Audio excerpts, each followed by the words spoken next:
산업의 이제 생태계를 좀 알려드리려고 해요. 저희 클라우드에 관심을 가지려면 도대체 클라우드에 오게 되면 무슨 일을 하는 걸까요? 클라우드가 뭘 가지고 애매모호하게 클라우드라고 하는 걸까?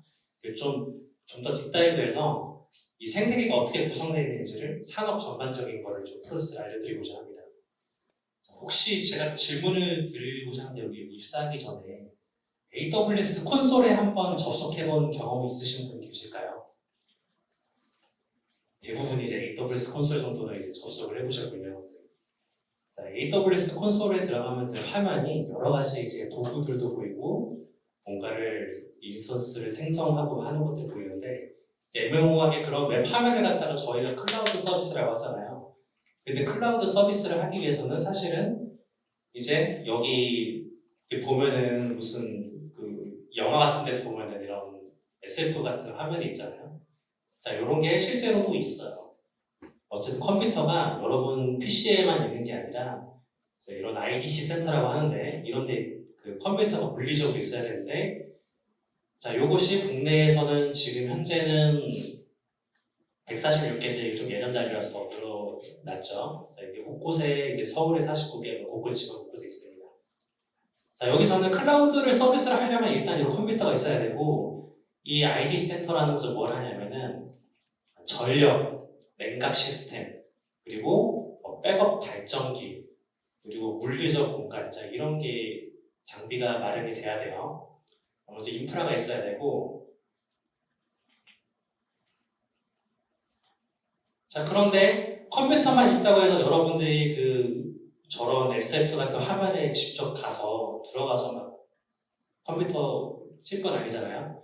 연계하는 서비스가 있어야 되죠. 그래서 자, 여기서부터 이제 그 데이터 센터가 크게 두 가지 용도로 나오는데요. 하나는 온프레미스형이라고 해서 예를 들어서 카카오가 우리만 쓰려고 데이터 센터를 만들었어요 라고 하면 이제 온프레미스 자사 데이터 센터라고 여러분이 이런 거 못 쓰고요. 그런데 우리는 데이터 센터를 만약에 KT가 데이터 센터 만들었는데 입주하세요. 들어오세요 라고 하면은 그걸 이제 콜로케이션용 상업용 데이터 센터예요. 자, 그래서 콜로케이션 데이터 센터에 클라우드 업체가 와서 이제 컴퓨팅 자원을 요청할 수 있는 프로그램을 사업자가 들어와서 깔면은 우리가 이제 클라우드를 이용할 수 있는 거거든요. 그러면 이렇게 컴퓨팅 자원을 요청할 수 있는 이 사업자는 어떤 사업자들이 있냐면은 자, 이제 클라우드 서비스가 여기서 나오는데요. 자, 데이터 센터 있고 방금 이제 클라우드 컴퓨팅 이게 소프트웨어가 깔렸고 그러면 이거를 누가 운영하느냐 하면은 이제 흔히 말하는 AWS나 GCP, 애저 같은 사업자가 클라우드 서비스를 제공하는데요. 여러분들 AWS 콘솔에 딱 들어가면은 그 컴퓨터만 생성하는 게 아니라 여러 가지 서비스가 있을 거예요. 컴퓨팅은 기본적으로 있고 기기 학습도 서비스하고 데이터베이스도 클릭 한 번에 만들고 이제 그 서버리스, 스토리지 이런 것들이 다 있는데 자, 그러면 이 클라우드 업체들은 모든 거를 전부 다 만들 수는 없고 왼쪽에 보면은 이제 클라우드 플랫폼을 개발을 하게 되죠. 자, AWS 예를 들어볼게요. AWS가 이런 오픈소스 중에서 마리아DB가 개발자가 많이 써. 레디스를 개발자가 많이 써. 가져다가 우리 클라우드 서비스에 맞게 캐시 서비스도 만들고 DB 서비스도 만들고 만들어 놓으면은 기업이나 클라우드 사용 개인이 와가지고 이거를 쉽게 사용할 수 있도록 만들자. API나 SDK나 UI를 통해서. 자, 이게 클라우드 서비스예요. 정확하게.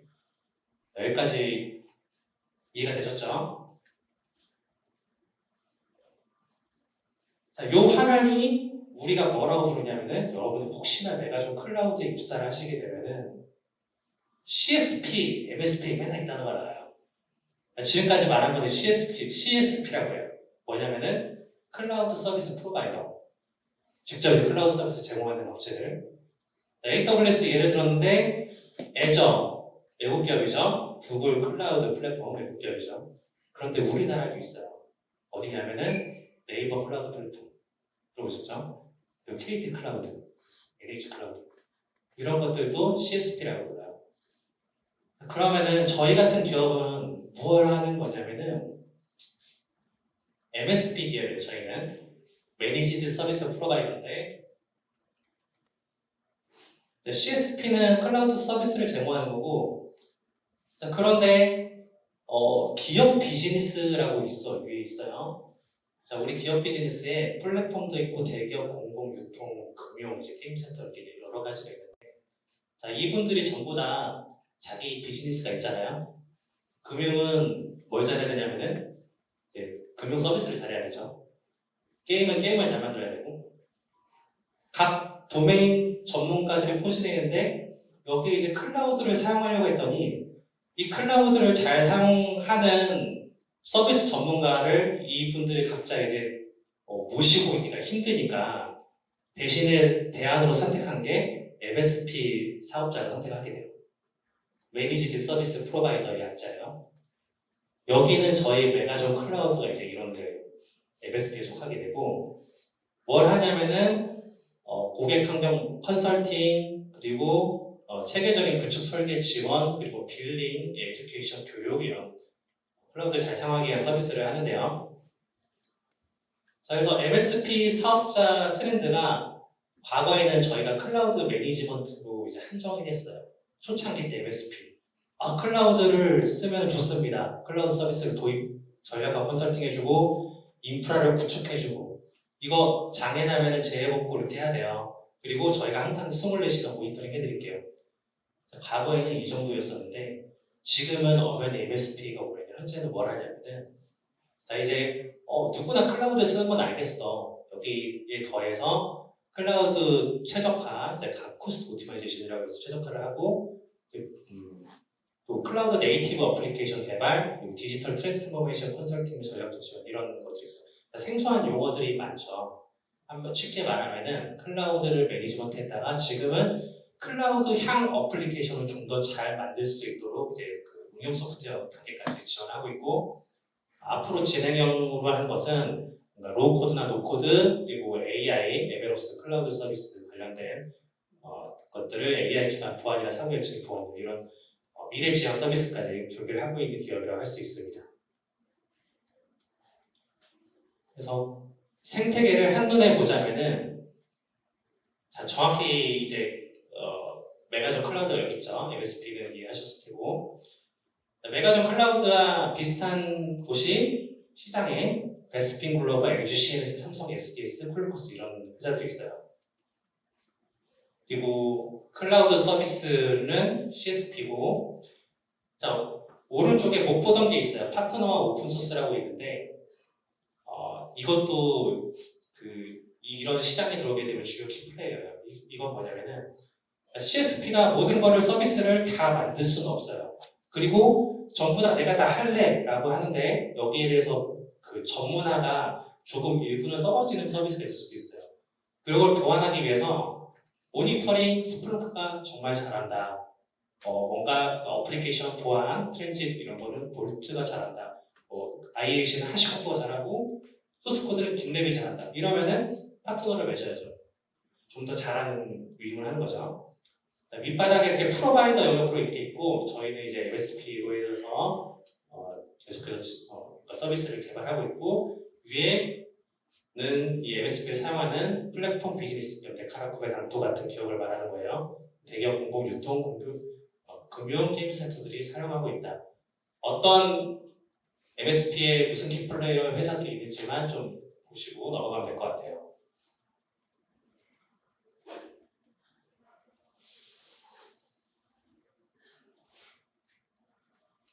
이제는 제가 그 플랫폼 비즈니스 기업과 CSP 기업 그리고 MSP 기업 이 세 가지에 만약에 입사나 또는 이쪽에 길이 있다라고 했을 때는 무슨 직무를 하게 되고 어떤 필요 역량이 있는지를 좀 볼 텐데요. 일단 네카라, 쿠벨, 암토믹, 기타 이제 어떤 이제 플랫폼 비즈니스 기업을 하게 되는 것은 자 여기는 테크 기업이기 이전에 비즈니스 기업이에요. 그래서 그 개발을 하게 되면은 모든 일정의 우상이 비즈니스 위에 결정되고요. 입사를 하게 되면 혼자 개발자 일하는 게 아니라 직군이 PEO라는 직군이 있어요. 이거 이제 프로덕트 오너 직군인데요. 여러분 같이 PO라는 직군과 같이 코어해서 일하게 되고 그쪽에서 가장 중요한 거는 이제 개발 실력과 커뮤니케이션 실력이 둘 다 중요해서 좀 주도적으로 일하는 게 되고요.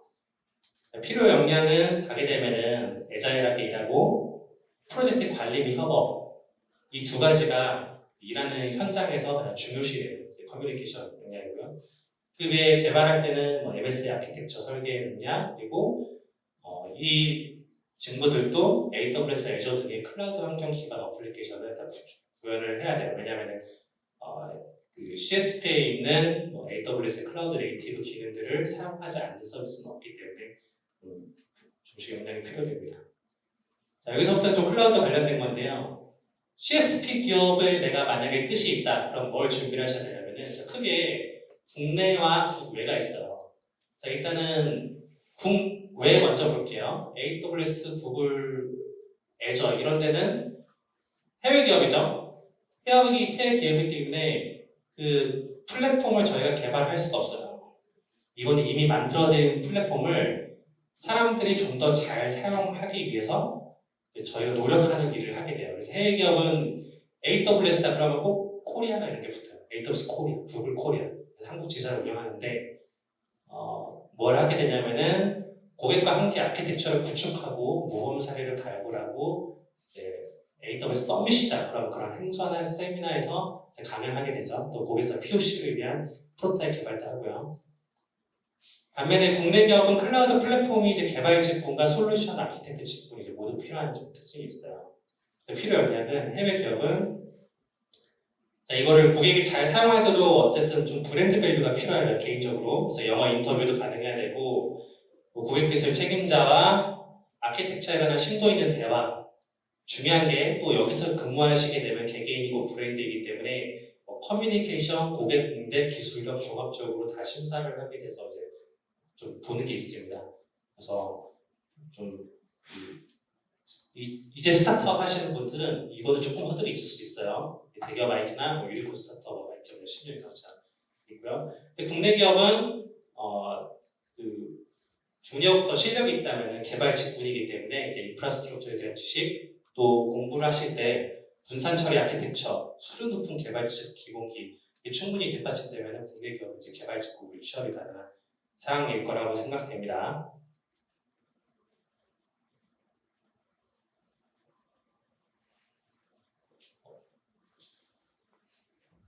MSP는 이거는 참 재밌는 직군인데요.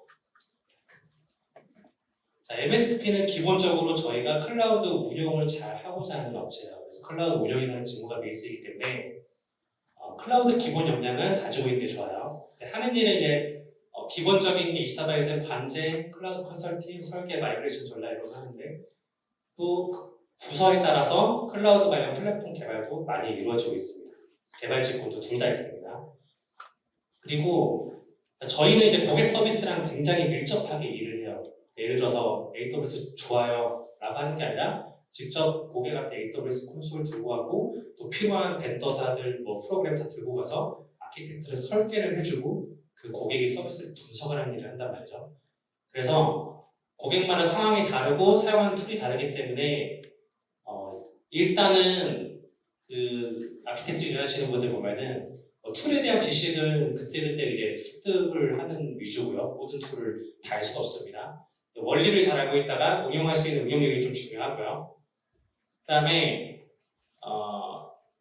수많은 고객 도메인을 만날 수 있고 실력을 굉장히 빠르게 올릴 수 있어요. 이게 특징이에요. 그래서 실력을 가장 올리고자 하고 이제 많은 경험을 쌓고 싶다 그러면은 MSP가 제일 좋은 선택이 될 수 있습니다. 여기서는 필요 역량은 이게 다 필요하다고 써놓은 건 아니고요. 그만큼 이런 역량들이 많은 인력들이 필요하니까 내가 키우고자 하고 싶은 역량을 좀 폭넓게 스펙트럼을 넓혀서 키울 수 있다 이런 뜻으로 좀 많이 적어놨습니다. 클라우드 플랫폼 지식, 인프라스트럭처, 네트워킹, 자동화 오케스트레이션, 데브옵스, 컨테이너, 그리고 트러블 슈팅 능력, 그리고 개발 관련된 프로젝트 관리 협업, MSA 아키텍처 어플리케이션 개발 이런 거 좋은 거는 제가 다 써놨습니다. 그만큼 많이 이제 필요하다고 생각하시면 될 것 같아요.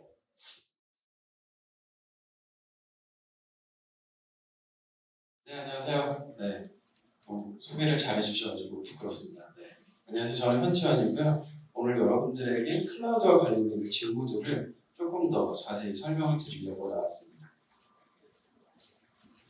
저는 이제 저희 메가존 클라우드에서 가장 큰 기술 부서인 클라우드 테크놀로지 센터에 소속이 되어 있고요. 그 안에서 인하우스 트레이닝 관련해서 엔지니어들 이제 성장시키는 부분들, 그리고 엔지니어들이 어떤 테크적인 브랜딩이 필요한 부분들을 같이 서포트하고 도와주는 역할을 하고 있습니다. 더불어서 개인적으로는 제가 이제 개발 커뮤니티 생활을 좀 오래 해가지고요. 지금도 여러 가지 개발이나 기술과 관련된 커뮤니티들을 운영하면서 같이 이렇게 호흡하고 같이 성장해가는 부분들을 좀 하는 걸 많이 즐기고 있습니다. 아마 여러분들도 실제로 이제 커뮤니티와 관련된 부분들을 많이 돌아보시면 저의 흔적도 좀 찾을 수 있지 않을까 생각을 해봅니다.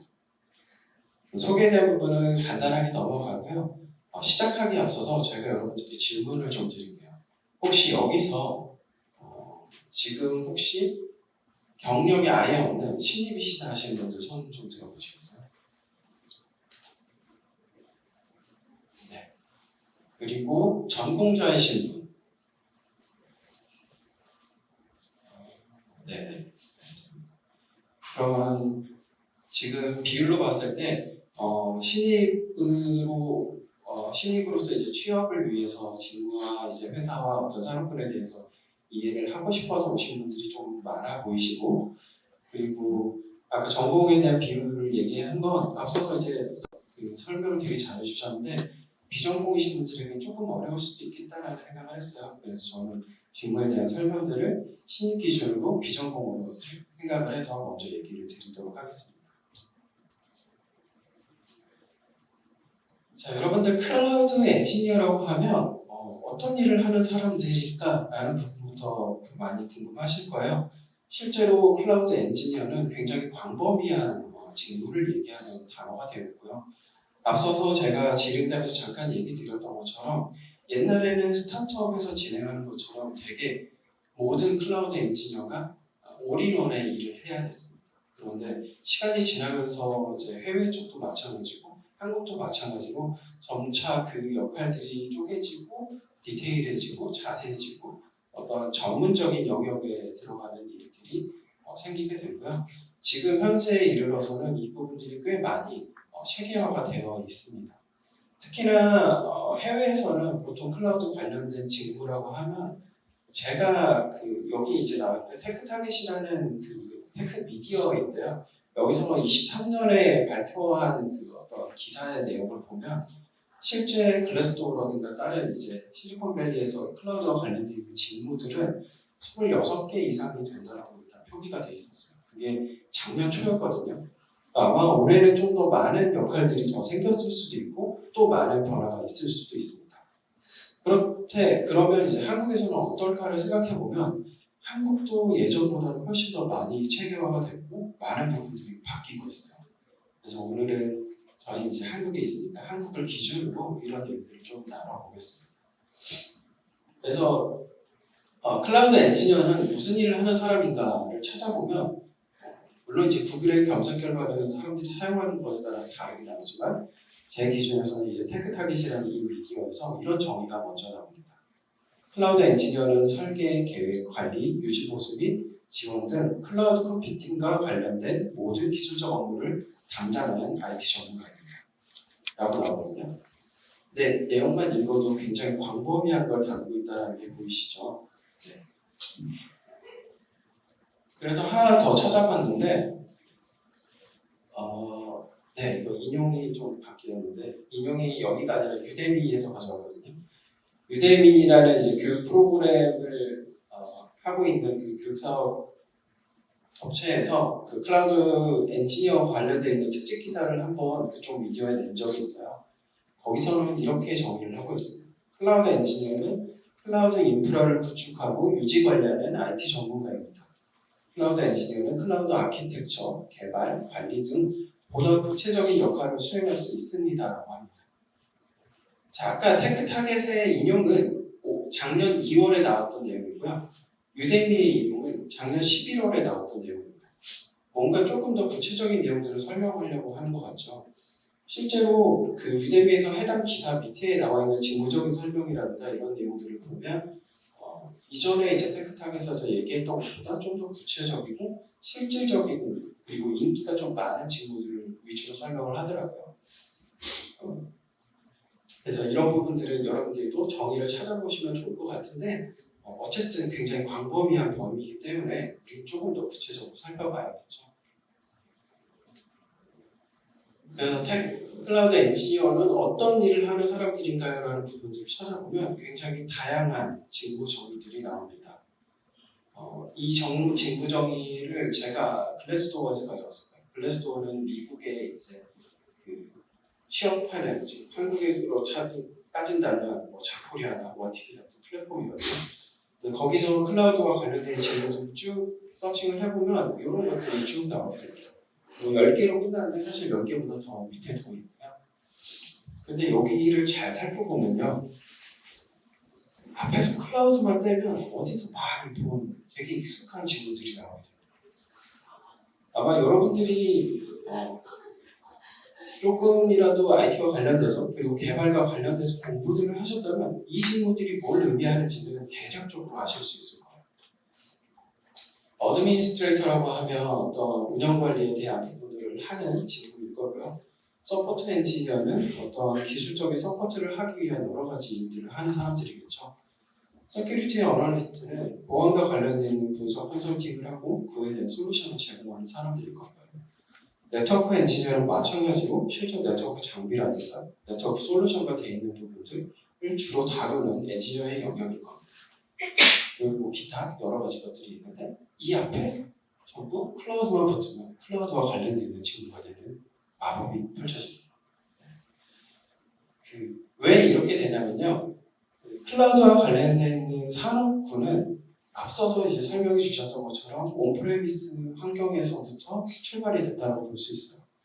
그러니까 기존에는 전통적으로 인프라 사업을 하던 회사들이 이제는 클라우드를 통해서 좀 더 원활하고 수월한 어떤 컴퓨팅 환경이라든가 이런 것들을 제공하기 위해서 그 사업에 대한 비즈니스 영역을 바꿔가는 결과이고요.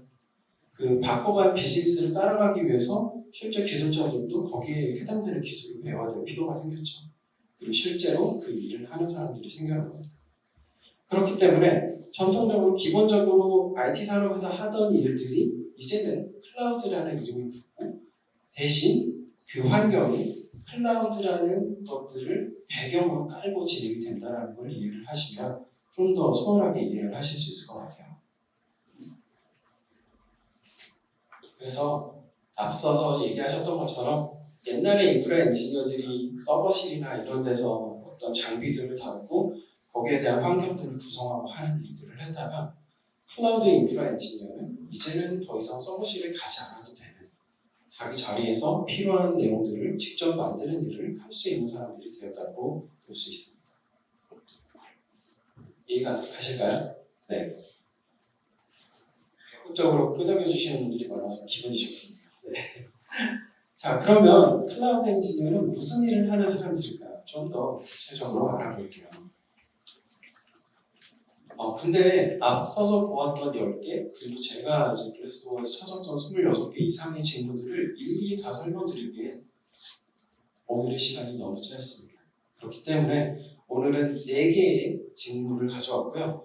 이 4개의 직무를 통해서 여러분들이 실질적으로 클라우드 산업에서 일을 하기 위해서 어떤 일을 할 수 있을까를 꿈꿔볼 수 있는 그런 시간을 마련해보면 좋을 것 같습니다. 그래서 그 4개의 직무는요. 솔루션스 아키텍트, 오퍼레이션 엔지니어, 그리고 서포트 엔지니어, 솔루션 엔지니어 이 4개의 직무를 지금부터 하나씩 살펴보도록 하겠습니다. 먼저 첫 번째로 나오는 건 솔루션스 아키텍트입니다. 아마 가장 많이 이 직무에 대한 이름을 들어보셨을 거예요, 여러분들. 근데 이 솔루션스 아키텍트라는 이름이 회사마다 좀 다르게 사용되는 건 알고 계실까요? 솔루션스 아키텍트라는 이름은 여기 코트에 나와 있는 것처럼 AWS에서 사용되는 이름이고요. GCP에서는 클라우드 아키텍트, 애저에서는 클라우드 솔루션스 아키텍트 다양하게 불리고 있습니다. 하지만 하는 일은 거의 비슷하다는 거. 그걸 알고 계시면 좋을 것 같고요. 그리고 앞서 설명해 주셨던 것처럼 CSP의 솔루션스 아키텍트와 MSP의 솔루션스 아키텍트는 하는 일이 조금 다릅니다. 그래서 수요가 더 많고 여러분들이 좀 더 취업하시면 좋을 MSP를 기준으로 솔루션스 아키텍트를 설명드릴게요. 그런데 어쨌든 정의를 좀 하고 넘어가야겠죠. 그래서 AWS에서는 솔루션스 아키텍트를 위와 같이 정의를 하고 있습니다. 내용이 좀 많은데요. 이렇게 하면 잘 눈에 안 들어올 것 같아서 하이라이트를 해봤습니다. 그래서 솔루션스 아키텍트는 어떤 일을 하는 사람이냐라고 하면 클라우드 아키텍처에 대한 정보를 공유하는 사람이라고 심플하게 얘기할 수 있습니다.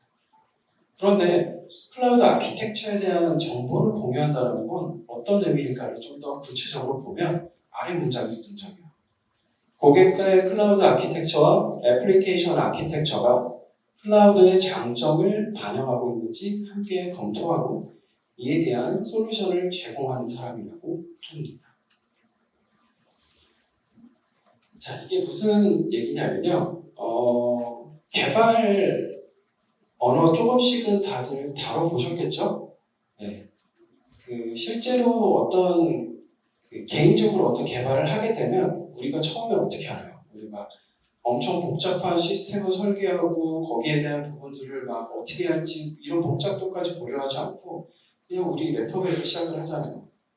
그래서 대부분 이제 클라우드를 신경 쓰지 않았던 고객들은 이런 식의 개발들을 해왔습니다. 그래서 클라우드의 어떤 분산 환경이라든가 여러 가지 유연성을 가질 수 있는 환경을 고려하지 않은 애플리케이션 아키텍처를 가진 경우가 대부분이에요. 그러면 이런 고객들이 클라우드로 그것들을 바꾸고 전환하고 그 안에서 이제 서비스를 하려면 클라우드의 장점을 포함할 수 있어야 되거든요. 그래서 클라우드의 장점을 포함하기 위해서 뭐 안정성 있는 구조, 민첩성 있게 뭐 디플로이하고 없앨 수 있는 구조, 이런 운영적인 효율들을 감안한 아키텍처를 다시 만들어야 합니다. 그래서 그런 것들을 해야 될 때 솔루션스 아키텍트가 가장 큰 일을 한다라고 보시면 돼요. 그리고 기존에 사용하고 있던 서비스나 솔루션들을 이제 온프레미스 환경이나 단일 서버 환경에서 클라우드로 가져오는 일도 해야겠죠. 이런 것들 또한 솔루션스 아키텍트가 한다라고 할 수 있습니다.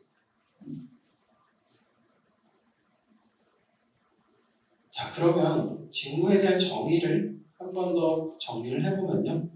결국은 문제를 발견하고 문제를 분석하고 더 나은 해결 방법을 찾는데 가장 큰 그리고 포괄적인 목적을 가진 사람들이라고 할 수 있습니다. 그런데 이 정의는 아마 IT와 관련된 산업들에서는 거의 대부분 비슷하게 사용이 될 거예요. 왜냐하면 우리가 개발자를 하고 있던 엔지니어를 하고 있던 우리가 해야 될 일은 세상의 문제를 발견하고 더 나은 방법으로 해결하기 위해서 하는 일이거든요. 그래서 솔루션스 아키텍트도 그 맥락에서는 동일한 일을 하고 있습니다. 그런데 문제를 발견하는 과정에서는 혼자 하는 게 아니거든요. 일반적으로 개발하는 회사에서 예전에는 진짜 개발자 한 명이 프론트도 하고 백도 하고 혼자 인프라도 하고 다 했었는데 요즘 많은 개발사들은 나뉘어 있죠. 프론트엔드가 있고 백엔드가 있고 인프라를 담당하는 사람이 있고 보안을 담당하는 사람이 있고 그래서 그런 이해 당사자들과 커뮤니케이션을 하고 우리가 필요로 하는 게 뭔지 이런 것들을 찾아가는 과정이 굉장히 중요합니다. 그래서 솔루션 아키텍트 그리고 클라우드와 관련된 산업군에서는 대부분 이런 커뮤니케이션에 대한 중요성을 계속 얘기를 드려요. 그리고 가지고 있는 도메인 지식이나 클라우드 기술에 대한 이해를 토대로 성능인과 비용을 모두 만족하는 해법을 찾는 일을 합니다. 그 해법이 고객의 요구사항을 듣고 우리가 어떤 식으로 풀어낼 것인가를 이제 결정하는 어떤 클라우드 아키텍처의 형태로 나오게 되는 거죠. 그리고 그 아키텍처를 실제로 클라우드상에서 구현하는 일도 합니다. 그러면 솔루션스 아키텍트가 어떤 일을 하는 사람인지 조금은 더 그려지셨겠죠? 네.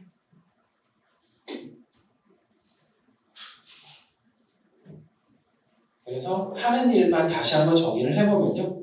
클라우드 인프라와 서비스 아키텍처를 설계하고 구축하는 일을 하고요. 온프레미스와 클라우드의 하이브리드 인프라가 필요한 경우 이런 것들도 작업을 하고요. 2021년부터는 많은 고객 그리고 많은 개발사들이 멀티 클라우드에 대한 요청을 하기 시작했습니다. 따라서 하이브리드가 아니라 멀티 클라우드의 어떤 인프라를 설계하고 구축하는 일 또한 솔루션스 아키텍트가 한다고 할 수 있죠. 그리고 그 안에서 서비스가 제공하고 있는 이아스나 파스라든가 다양한 클라우드가 제공하는 형태가 혼합되어 있는 복잡도 높은 인프라를 설계하기도 합니다. 그리고 이런 것들을 실제로 서비스를 하는 서비스 기업에서 프로덕트가 정상적으로 돌아갈 수 있는지 시험 평가하고 그것들을 바탕으로 하고 더 나은 아키텍처를 아키텍팅을 하고 발전하는 일을 하죠.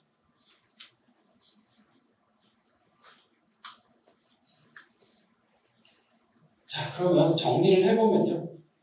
결국은 의사소통이 중요하다. 그리고 정확한 요구사항들을 듣는 게 중요하기 때문에 이해관계자들과 그리고 우리의 고객이 되는 사람이나 아니면 이게 이제 외부에 있는 사람이든 우리 내부에 있는 사람이든 많은 이야기를 통해서 그 요구사항에 대한 부분들을 충분히 수집하고요. 그것들을 어떻게 우리가 해낼 수 있을지에 대한 부분들을 아키텍처로 표현을 합니다. 그리고 아키텍처로 표현된 내용을 실제로 클라우드상에서 구현하는 일을 하는 게 솔루션스 아키텍트라고 정의를 해보겠습니다.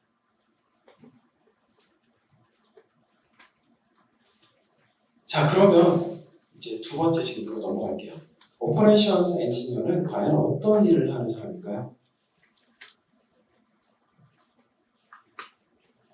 운영 엔지니어링에 대한 내용들을 찾으면 생각보다 정의된 부분들은 많이 나오지 않아요.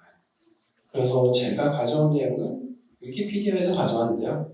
내용을 보면 운영 엔지니어링은 주로 과학적, 수학적 방법을 사용해서 운영 문제를 분석하고 최적화하는 엔지니어링 분야입니다. 라고 굉장히 광범위하게 설명을 합니다.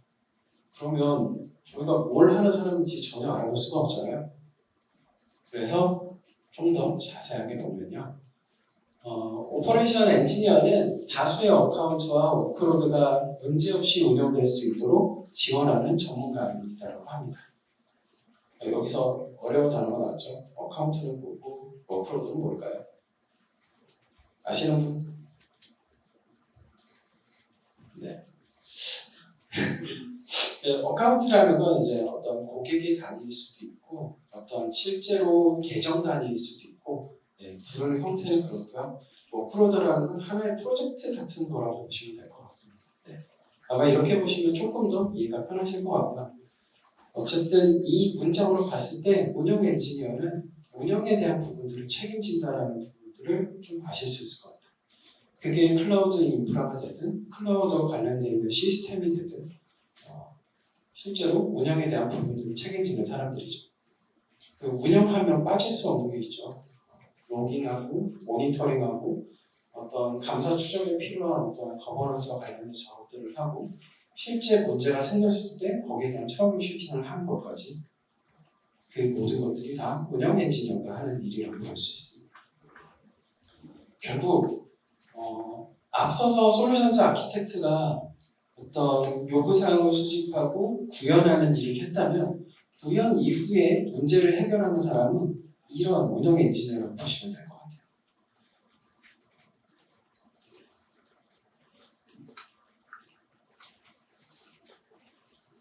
그래서 어떤 역할을 하는지 간략하게 정의를 해보면 딱 세 가지로 나옵니다. 클라우드 인프라를 운영하고 유지보수하는 일을 하고요. 시스템 성능을 모니터링하고 최적화하는 일을 합니다. 그리고 시스템의 장애 발생 시 빠르게 문제를 확인하고 해결하는 일을 하는 거죠. 실제로 만약에 우리가 어떤 하나의 프로덕트를 개발을 하고 이런 것들을 운영한다라고 가정을 해보겠습니다. 이게 옛날에는 저희가 하나의 분리서버라든가 여러 가지 장비들을 실제로 모아놓은 하드웨어 공간에서 작업을 했다면 운영을 담당하는 사람은 실제 그 물리적 위치에 가 있어야 했거든요. 그런데 이렇게 운영을 하는 입장에서 고객들, 그러니까 뭔가 MSP라는 관점에서 보면 고객이 혼자 이런 것들을 내가 전문가가 아닌데 이걸 다 운영한다라는 건 사실 좀 많이 부담이 되기도 하고요. 인적인 부분을 해결하는데도 간단한 문제가 아닙니다. 그런데 클라우드에는 MSP라는 형태가 있기 때문에 이거는 매니지드 서비스를 하는 거거든요. 그래서 운영에 대한 부분들을 우리가 맡아주는 겁니다. 그러면 실제로 클라우드에 대해서 좀 더 기술적인 능력들이 있고 경험들이 있고 이런 운영에 대한 경험이 있는 사람들이 좀 더 서비스가 안정적으로 돌아갈 수 있도록 해줄 수 있는 부분들이 되게 많이 있거든요. 그래서 실제로 운영 엔지니어와 관련돼서는 어떤 고객사나 이런 데보다는 클라우드 CSP 기업이나 MSP 기업에서 훨씬 더 수요가 많이 있다고 보실 수 있을 것 같아요. 그리고 그분들이 운영이라는 일을 하지만 되게 운영이라는 단어만 보고 정적일 것 같은데 생각보다 정적이지 않고요. 매일매일 다이나믹합니다. 정말 이런 것들을 통해서 굉장히 많은 부분들, 개인적인 역량이나 기술적인 부분들도 발전을 시킬 수 있는 것 같아요. 네, 결국은 어떤 시스템에 대한 부분들을 상시로 모니터링하고 문제가 생겼을 때 그런 것들을 해결하는 역할을 한다라고 다시 한번 요약을 해볼 수 있을 것 같습니다. 그럼 다음으로 설명할 친구는 서포트 엔지니어입니다. 서포트 엔지니어도 클라우드가 아닌 분야에도 굉장히 많이 있고요. 클라우드 분야도 굉장히 많이 있거든요. 이분들은 어떤 일을 하는 사람이냐면요. 앞서 얘기했던 글래스도어라는 플랫폼에서 고객이 겪을 수 있는 모든 문제나 이슈에 대해서 만족스러운 해결책을 찾을 수 있도록 지원하는 사람들이라고 되어 있습니다. 마찬가지로 너무 큰 덩어리죠. 잘 이해가 안 갈 거예요. 그럼 고객이 겪을 수 있는 모든 문제나 이슈라는 건 과연 무엇일까요? 그리고 거기에 맞는 해결책이라는 건 뭘까요? 결국 서포트 엔지니어는 클라우드 시스템의 이해를 기반으로 어떤 문의사항들을 해결하는 데 가장 기반이 되는 게 역할이라고 볼 수 있습니다. 근데 저 문의사항을 해결하는 게 되게 뭐랄까 막 되게 콜센터 같은 느낌이 들 수도 있을 것 같아요. 근데 이분들이 하는 일이 굉장히 중요해요. 왜냐하면 이 문의사항이라는 게 정말 난이도가 높습니다. 간단한 문제들이 아니거든요.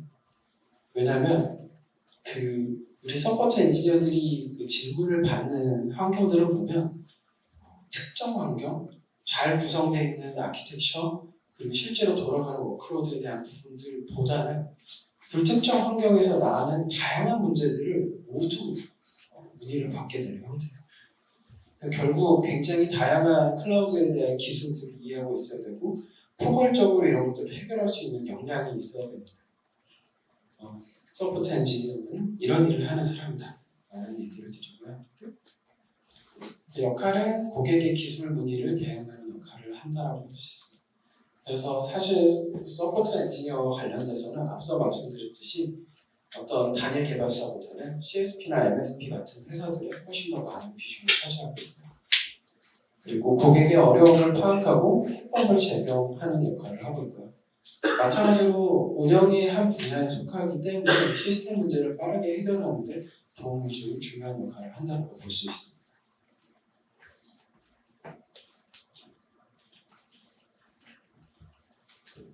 네. 그래서 서포트 엔지니어도 클라우드의 다양한 기술들을 기반으로 해서 불특정 다수의 여러 가지 워크로드에서 벌어지는 여러 가지 기술적 문제들을 해결하는 해결사라고 볼 수 있을 것 같습니다. 자, 그러면 마지막으로 소개해드릴 친구가 솔루션 엔지니어입니다. 솔루션 엔지니어가 되게 특이한 게요. 일반적으로 검색하면 영문으로 검색하면 대부분 영업사원의 한 분류처럼 나와요. 근데 사실 엔지니어링 관점에서 보면 솔루션 엔지니어링이라는 건 굉장히 고도화된 인력들이거든요. 그래서 영업사원의 일반으로 보기에는 사실 저희가 생각할 때는 조금 더 기술에 더 데디케이트되어 있는 사람들이라고 생각을 합니다. 그러면 이런 솔루션 엔지니어가 어떤 일을 하는 사람인지 확인을 해보겠습니다. 앞서서 혹시 그거 기억나실까요? 그 CSP와 MSP 그리고 파트너에 대한 도표를 보여주셨어요. 솔루션 엔지니어들이 하는 일이 해당되는 파트너에 대한 부분들을 담당하신다고 보시면 될 것 같아요. 그 말인즉 기업의 어떤 고객들의 요구사항에 맞춰서 필요한 환경을 효과적 효율적으로 사용할 수 있도록 SaaS 프로덕트를 기반으로 파트너와 함께 프로덕트 아키텍처를 제공하고 설계 구축하는 역할을 합니다. 되게 복합적이죠. 네. 클라우드를 기반으로 일하는 사람인 건 똑같고요. 그 다음에 클라우드 엔지니어링을 하는 솔루션스 아키텍트나 아니면 뭐 운영 엔지니어나 다양한 사람들과 같이 일하는 것도 동일합니다. 그런데 이 사람들이 하는 일은 훨씬 더 범위가 넓어요. 그리고 다른 점은 어떤 클라우드 아키텍처나 소프트웨어 아키텍처가 아니라 프로덕트 아키텍처를 만든다는 점이에요. 저 프로덕트 아키텍처가 뭘까를 생각을 해볼 수 있을 것 같은데요.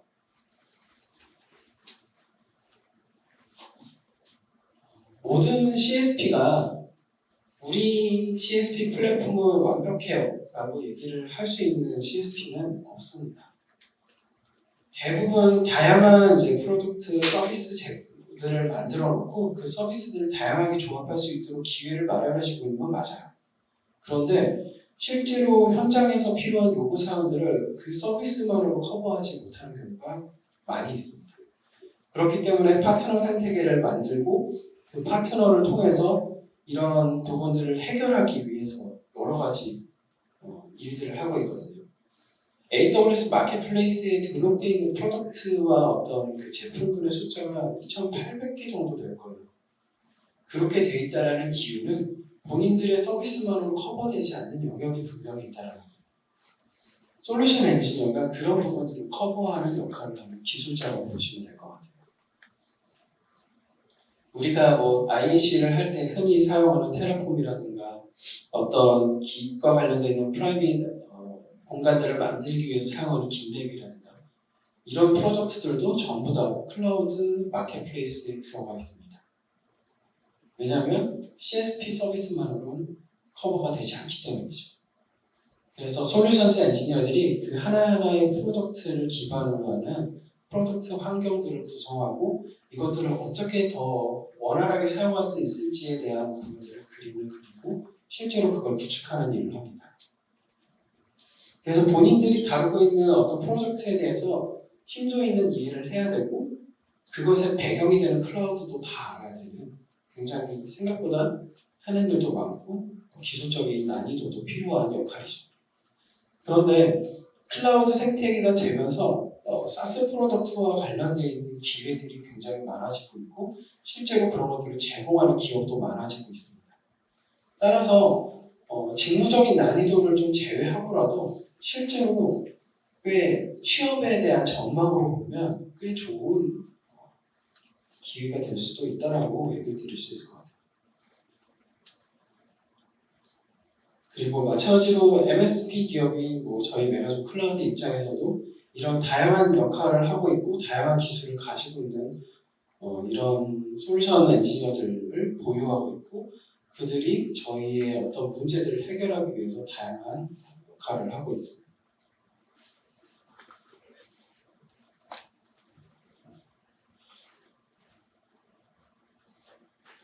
그래서 이런 솔루션 엔지니어는 단독적으로 일하는 경우도 분명히 있을 수는 있을 것 같아요. 근데 클라우드를 기반으로 일하는 솔루션 엔지니어들은 솔루션스 아키텍트나 운영 엔지니어나 고객들이라든가 다양한 이해 당사자들과 협업을 많이 하게 되고요. 그래서 이런 협업을 통해서 실제 프로덕트라든가 아니면 클라우드 기반의 어떤 서비스들이 원활하게 돌아갈 수 있도록 그리고 필요로 하는 요구사항들을 잘 해결할 수 있도록 하는 역할을 한다라고 정의를 해볼 수 있을 것 같습니다. 자, 그러면 지금까지 4가지 직무를 살펴봤고요. 여기에 대한 어떤 일을 하는지를 살펴봤어요. 그러면 우리는 어떻게 저런 일을 하는 사람이 될 수 있을까요에 대한 부분들이 궁금해지겠죠. 앞서서도 이제 그 이야기 해주실 때 밑에 이제 자격 조건에 대한 부분들 조금씩 보여주셨는데 실제로 4개 직무에 대한 자격 조건을 모두 모아보면 이거 외에도 화면에 들어가지 않는 여러 가지가 더 있습니다. 되게 복잡하고 간단한 일은 아닌 것처럼 보일 거예요. 근데 생각해보면 단순화할 수 있는 영역이 있습니다. 그리고 여기 계신 분들이 대부분 또 신입이라고 하시니까 신입 관점에서는 어떤 준비를 하면 여기에 대한 역량들을 해결할 수 있을지, 충족할 수 있을지에 대한 얘기를 지금부터 좀 드려볼게요. 무엇을 준비해야 될까요, 우리?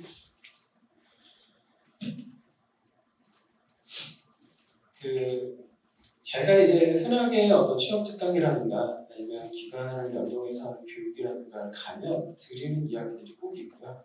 저희 내부에서 신입 엔지니어가 들어왔을 때 아니면 기존에 엔지니어링을 하시는 분들이 들어왔을 때 비슷한 이야기들을 계속 드립니다. 그래서 최근 그 클라우드 컴퓨팅에 대한 기술들에 대한 발전은 물론 AI, ML처럼 엄청나게 빠른 속도까지는 아니지만 여전히 빠르게 일어나고 있고 빈번하게 일어나고 있습니다.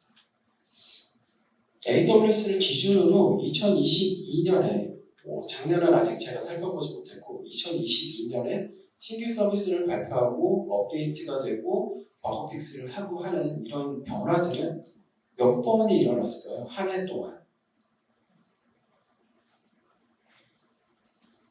뭔가 얘기하실 것처럼 보이는데 아닌가요? 네. 재작년 22년 한 해만 그 업데이트가 3,000건을 넘었습니다. 그러면 기존에 있던 서비스들이 바뀌고 기존에 있던 기능들이 바뀌고 기존에 새로운 서비스들이 생겨나고 없어지고 하는 일들이 3,000번이 넘게 AWS에서 있었다는 거예요. 그러면 GCP나 애저까지 포함하고 더 나아가서 한국에 있는 K클라우드라든가 중국에 있는 어떤 알리클라우드라든가 이런 것들을 포함하면 클라우드와 관련된 기술이 한 해 동안 몇 번의 발전이나 변화가 있었을까요? 충분히 10,000번 이상은 될 거라는 걸 우리는 예측을 해볼 수 있을 것 같아요. 근데 이게 2022년입니다. 작년은 어땠을까요? 분명히 모르긴 몰라도 더 많은 변화가 있었을 것 같아요. 그럼 이렇게 급변하는 세상을 우리가 살아가고 있고 이런 급변하는 세상에서 커리어를 이어가려면 정말 끊임없는 노력을 해야 되는 건 당연합니다. 그런데 그 끊임없는 노력을 하기 위해서 기본이 되어야 되는 것들이 있어요. 그게 바로 저런 기본에 대한 이야기거든요. 그리고 그런 기본을 잘 갖췄을 때 어떤 노력들을 하는 거를 더해서 가능성을 어필할 수 있는가에 대해서도 또 굉장히 중요한 문제가 되었습니다.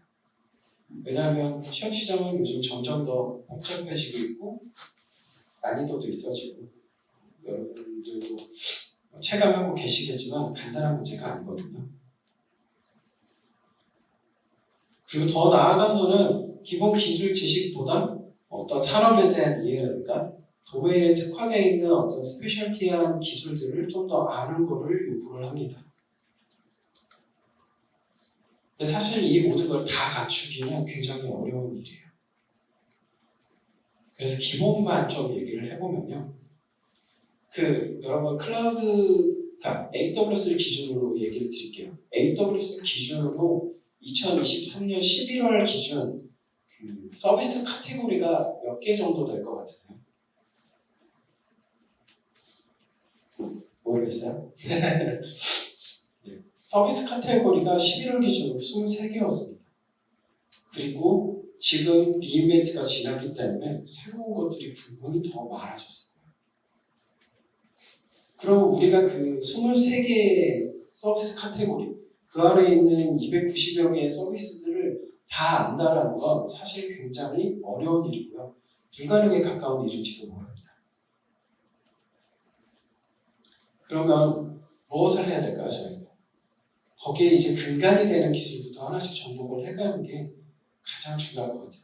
그런 근간을 가지고 있고 트렌드에 대한 이해를 하게 되면 사실 이후에 따라가는 것들은 조금 더 수월해질 수 있거든요. 그래서 클라우드를 처음 배우시거나 클라우드로 엔지니어 직무를 하고 싶어 하시는 분들에게는 이 이야기를 꼭 드립니다. 펀더멘탈에 해당되는 코어 서비스들을 이해하는 게 가장 중요하다. 그리고 그것들의 기반이 되는 지식들을 이해하는 게 중요하다고 얘기를 드려요. 그래서 여기에 해당되는 분야가 컴퓨팅, 네트워킹, 그리고 데이터베이스, 스토리지.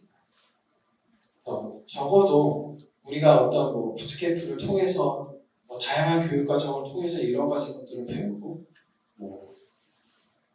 어떤 온라인 교육 과정을 통해서 클라우드의 전반적인 것들을 좀 배운다면 실제로 엔지니어로 일을 하기 위해서는 여기에 조금 더 개인적인 시간들을 더 투자해갖고 이 어떤 기반 기술에 대한 부분들을 탄탄하게 쌓으시기를 얘기를 드려요. 컴퓨팅을 보면 사실 우리가 기본적으로 사용하는 어떤 이제 인프라에 대한 부분들 그리고 실제로 그것들이 돌아가는 서버 환경들은 결국 컴퓨팅 머신에 따라서 결정이 되고 그 안에서 사용되는 OS에 따라서 다양하게 전개가 됩니다. 그래서 오퍼레이션 시스템이라든가 어떤 그 컴퓨팅에 대한 어떤 그 요소들이 어떻게 구성되는지에 대한 부분들을 이해하는 게 굉장히 중요하고요. 그리고 실제로 개발을 하다 보면 데이터베이스와 관련되어 있는 부분들을 굉장히 많이 다루게 돼요. 그래서 데이터베이스의 형태도 또 다양하잖아요. 어떤 건 SQL이 있고, 어떤 건 NoSQL이 있고, 어떤 건 캐시DB가 있고, 인메모리 DB가 있고 그런 형태에 따라서 또 다양한 엔진들이 존재해요. MySQL, 마리아 데이터가 있고, 마리아가 있고, MS SQL도 있고, 카산드라도 있고 여러 가지 것들이 있잖아요.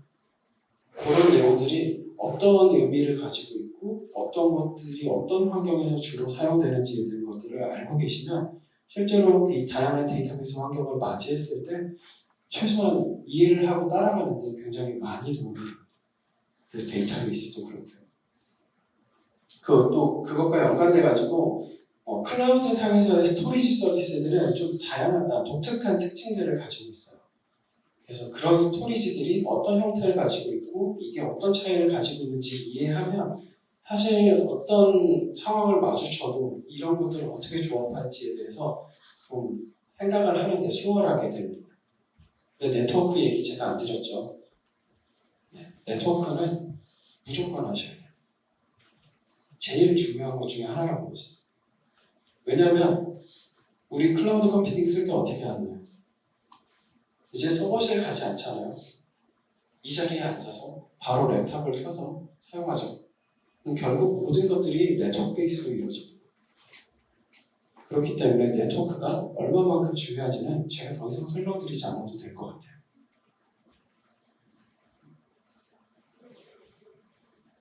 그리고 노력과 가능성에 대한 부분들인데요. 사실 뒤에서 이제 취업 컨설팅을 해주시는 세션이 있기 때문에 아마 더 자세한 얘기를 해드릴 것 같아요.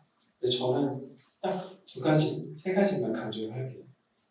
자격증은 있으면 좋습니다. 그리고 노력에 대한 부분들을 일정 부분 확인할 수 있는 부분이에요. 그래서 갖출 수 있다면 갖춰놓으시는 걸 추천을 드릴게요. 그리고 우리가 어떤 식으로 공부를 했든 자취를 남기는 게 굉장히 중요하잖아요.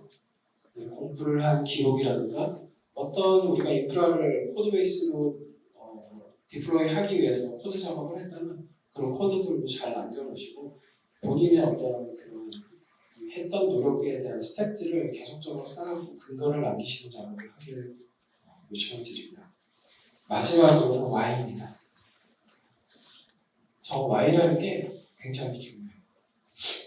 그 클라우드를 공부해 가는 과정에서 여러 가지 이제 핸즈온이라든가 여러 가지 리소스들을 마주하게 되는데요. 제발 아무 생각 없이 그냥 따라하지는 말아주세요. 이 서비스는 왜 쓰는 거고, 이 기능은 왜 있는 거고, 이 옵션은 왜 있고, 이 옵션은 왜 설정하면 안 되는 거지? 에 대한 부분들을 꼭 생각해 봐 주시면 좋을 것 같아요. 이걸 하고 안 하고에 따라서 추후의 이해도의 차이가 굉장히 나고요. 그럼 나중에 성장 가능성에 대한 부분에서 현격한 차이가 납니다. 학습하는 과정에서 특히나 취업을 준비하는 과정에서 여러분들이 계속 클라우드를 보고 있으시다면 이 부분들을 꼭 생각을 해주시면 좋을 것 같아요.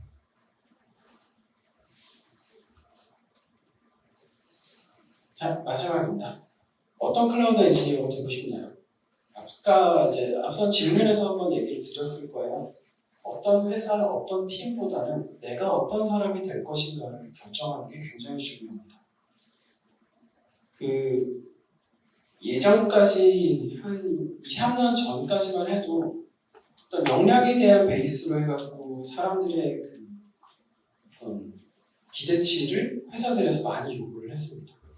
근데 작년 말부터 실리콘밸리나 이쪽에서는 그런 경향성이 나타났어요. 역량보다 더 마이크로한 단위인 스킬을 기반으로 해갖고 사람들을 평가하고 그 스킬을 기반으로 이 사람들이 어떤 역할에 더 어울리는지를 적정성을 판단해서 배치하는 일, 그리고 그 배치에 따라서 이제 교육하고 실제로 일을 하게 되는 부분들까지 이런 경향성이 나타나기 시작했고 실제로 그것들이 벌어지고 있거든요.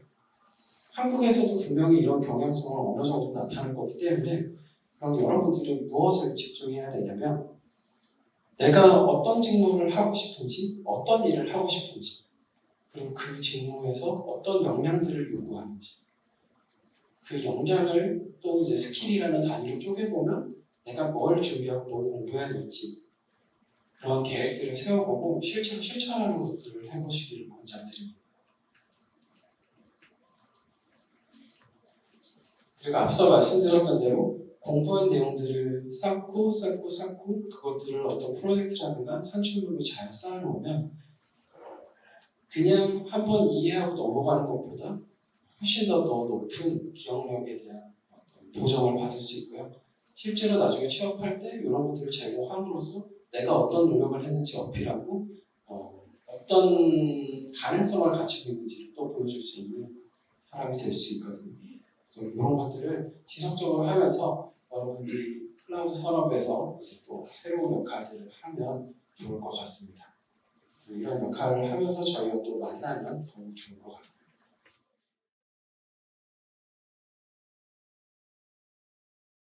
우선 간단하게 제 소개를 좀 드릴게요.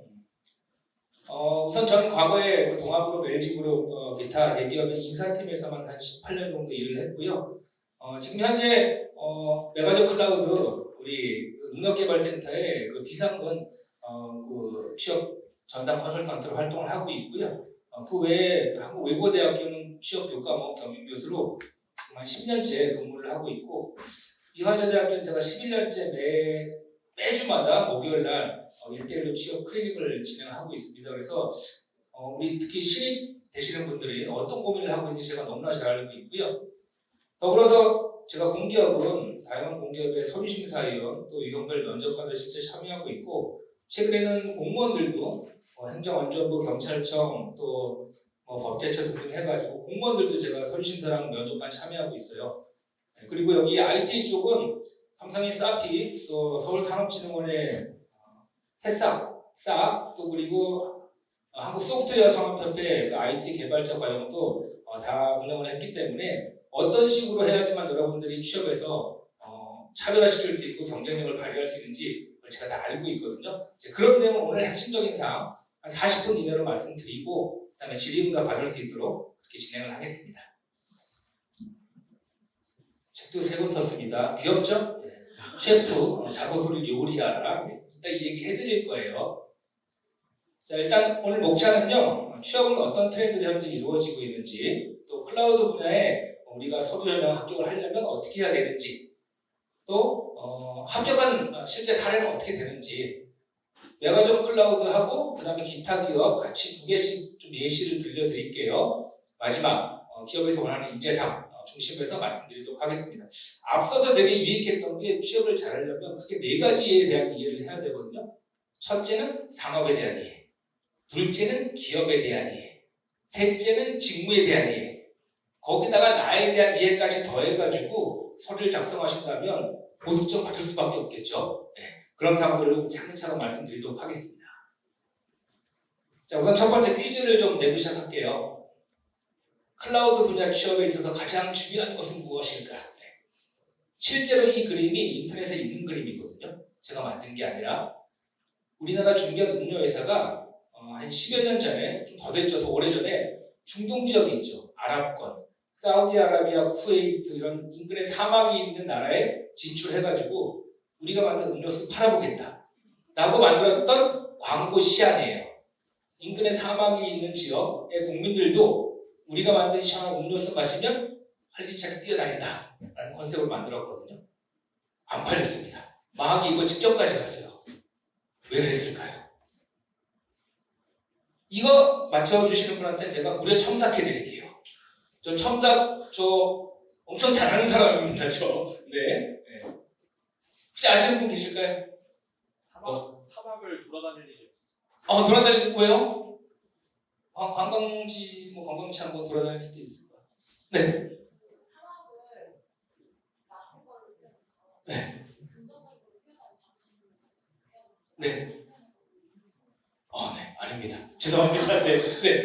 갈증인지 더위인지 판단인데 네. 계속 흔드시네. 될 때까지 한번, 네. 마시면 더 갈증이 느껴요. 단계로. 네네. 네, 좋습니다. 거의 정답 같으신데 정답은 아니고요. 제가 소속돼 있는, 또 일하고 있는 한국외국어대학교에 아랍어과가 있거든요. 아랍어과 학생 손 들고 바로 맞춰요. 자, 시간 관계상, 네. 일단 다른 퀴즈도 한번 또 될 때까지 한번, 네. 종교적인 문제. 네. 정답 같은, 네. 맛을 몰라서, 네. 안타깝습니다. 아쉽게 잘 안 됐고요. 네. 아랍권에서는요, 글자를 쓰거나 그림을 읽을 때 왼쪽에서 오른쪽이 아니라 오른쪽에서 왼쪽으로 쓰라 읽거든요. 활기차게 뛰어다니는 사람도 마시면 어떻게 돼요? 뻗어버린다, 죽어버린다. 이거를 제가 왜 처음에 말씀드리기 시작하냐면, 직무관련 다양한 능력, 스킬 다 키우셨어요. 지식도 쌓으시고. 근데 이거를 글로, 면접에서 어떤 행동으로 나타내지 못하면 기억은 알 수가 없어요. 여러분들이 정말 뛰어난 사람인지. 그래서 우리는 철저하게 어떤 입장에서? 기업의 입장에서, 채용 담당자의 입장에서, 면접관의 입장에서 접근을 하셔야 돼요. 거기에 더불어서 외부적인 환경도 되게 중요하죠. 이제부터 그런 입장들을 말씀드릴 거예요. 특히 채용의 3단계 중에 첫 번째 단계인 서류 전형 단계에서 어떻게 해야지만 여러분들이 경쟁력을 갖출 수 있을지 지금부터 하나하나 말씀을 드려볼게요.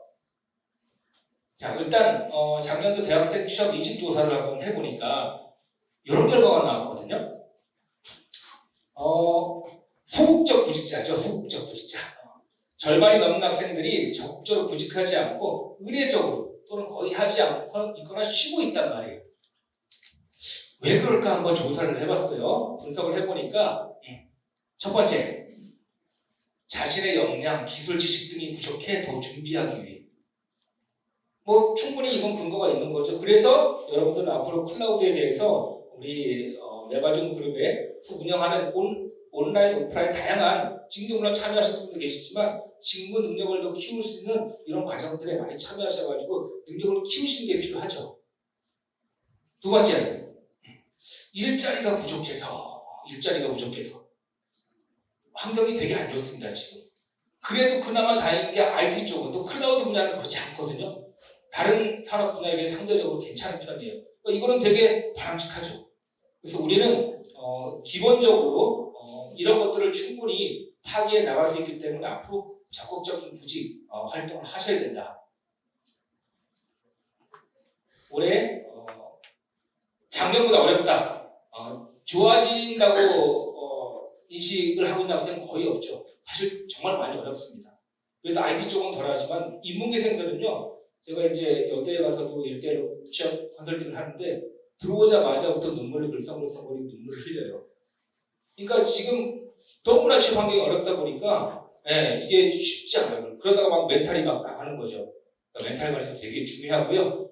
자, 왜 우리가 그나마 IT 쪽이 괜찮냐라고 봤을 때는 작년도에 업종별 채용 계획을 보게 되면 이 80% 넘는 곳들이 그나마 다른 산업에 비해서 상대적으로 이 채용 계획이 많은 좀 더 호황인 이런 산업 분야거든요.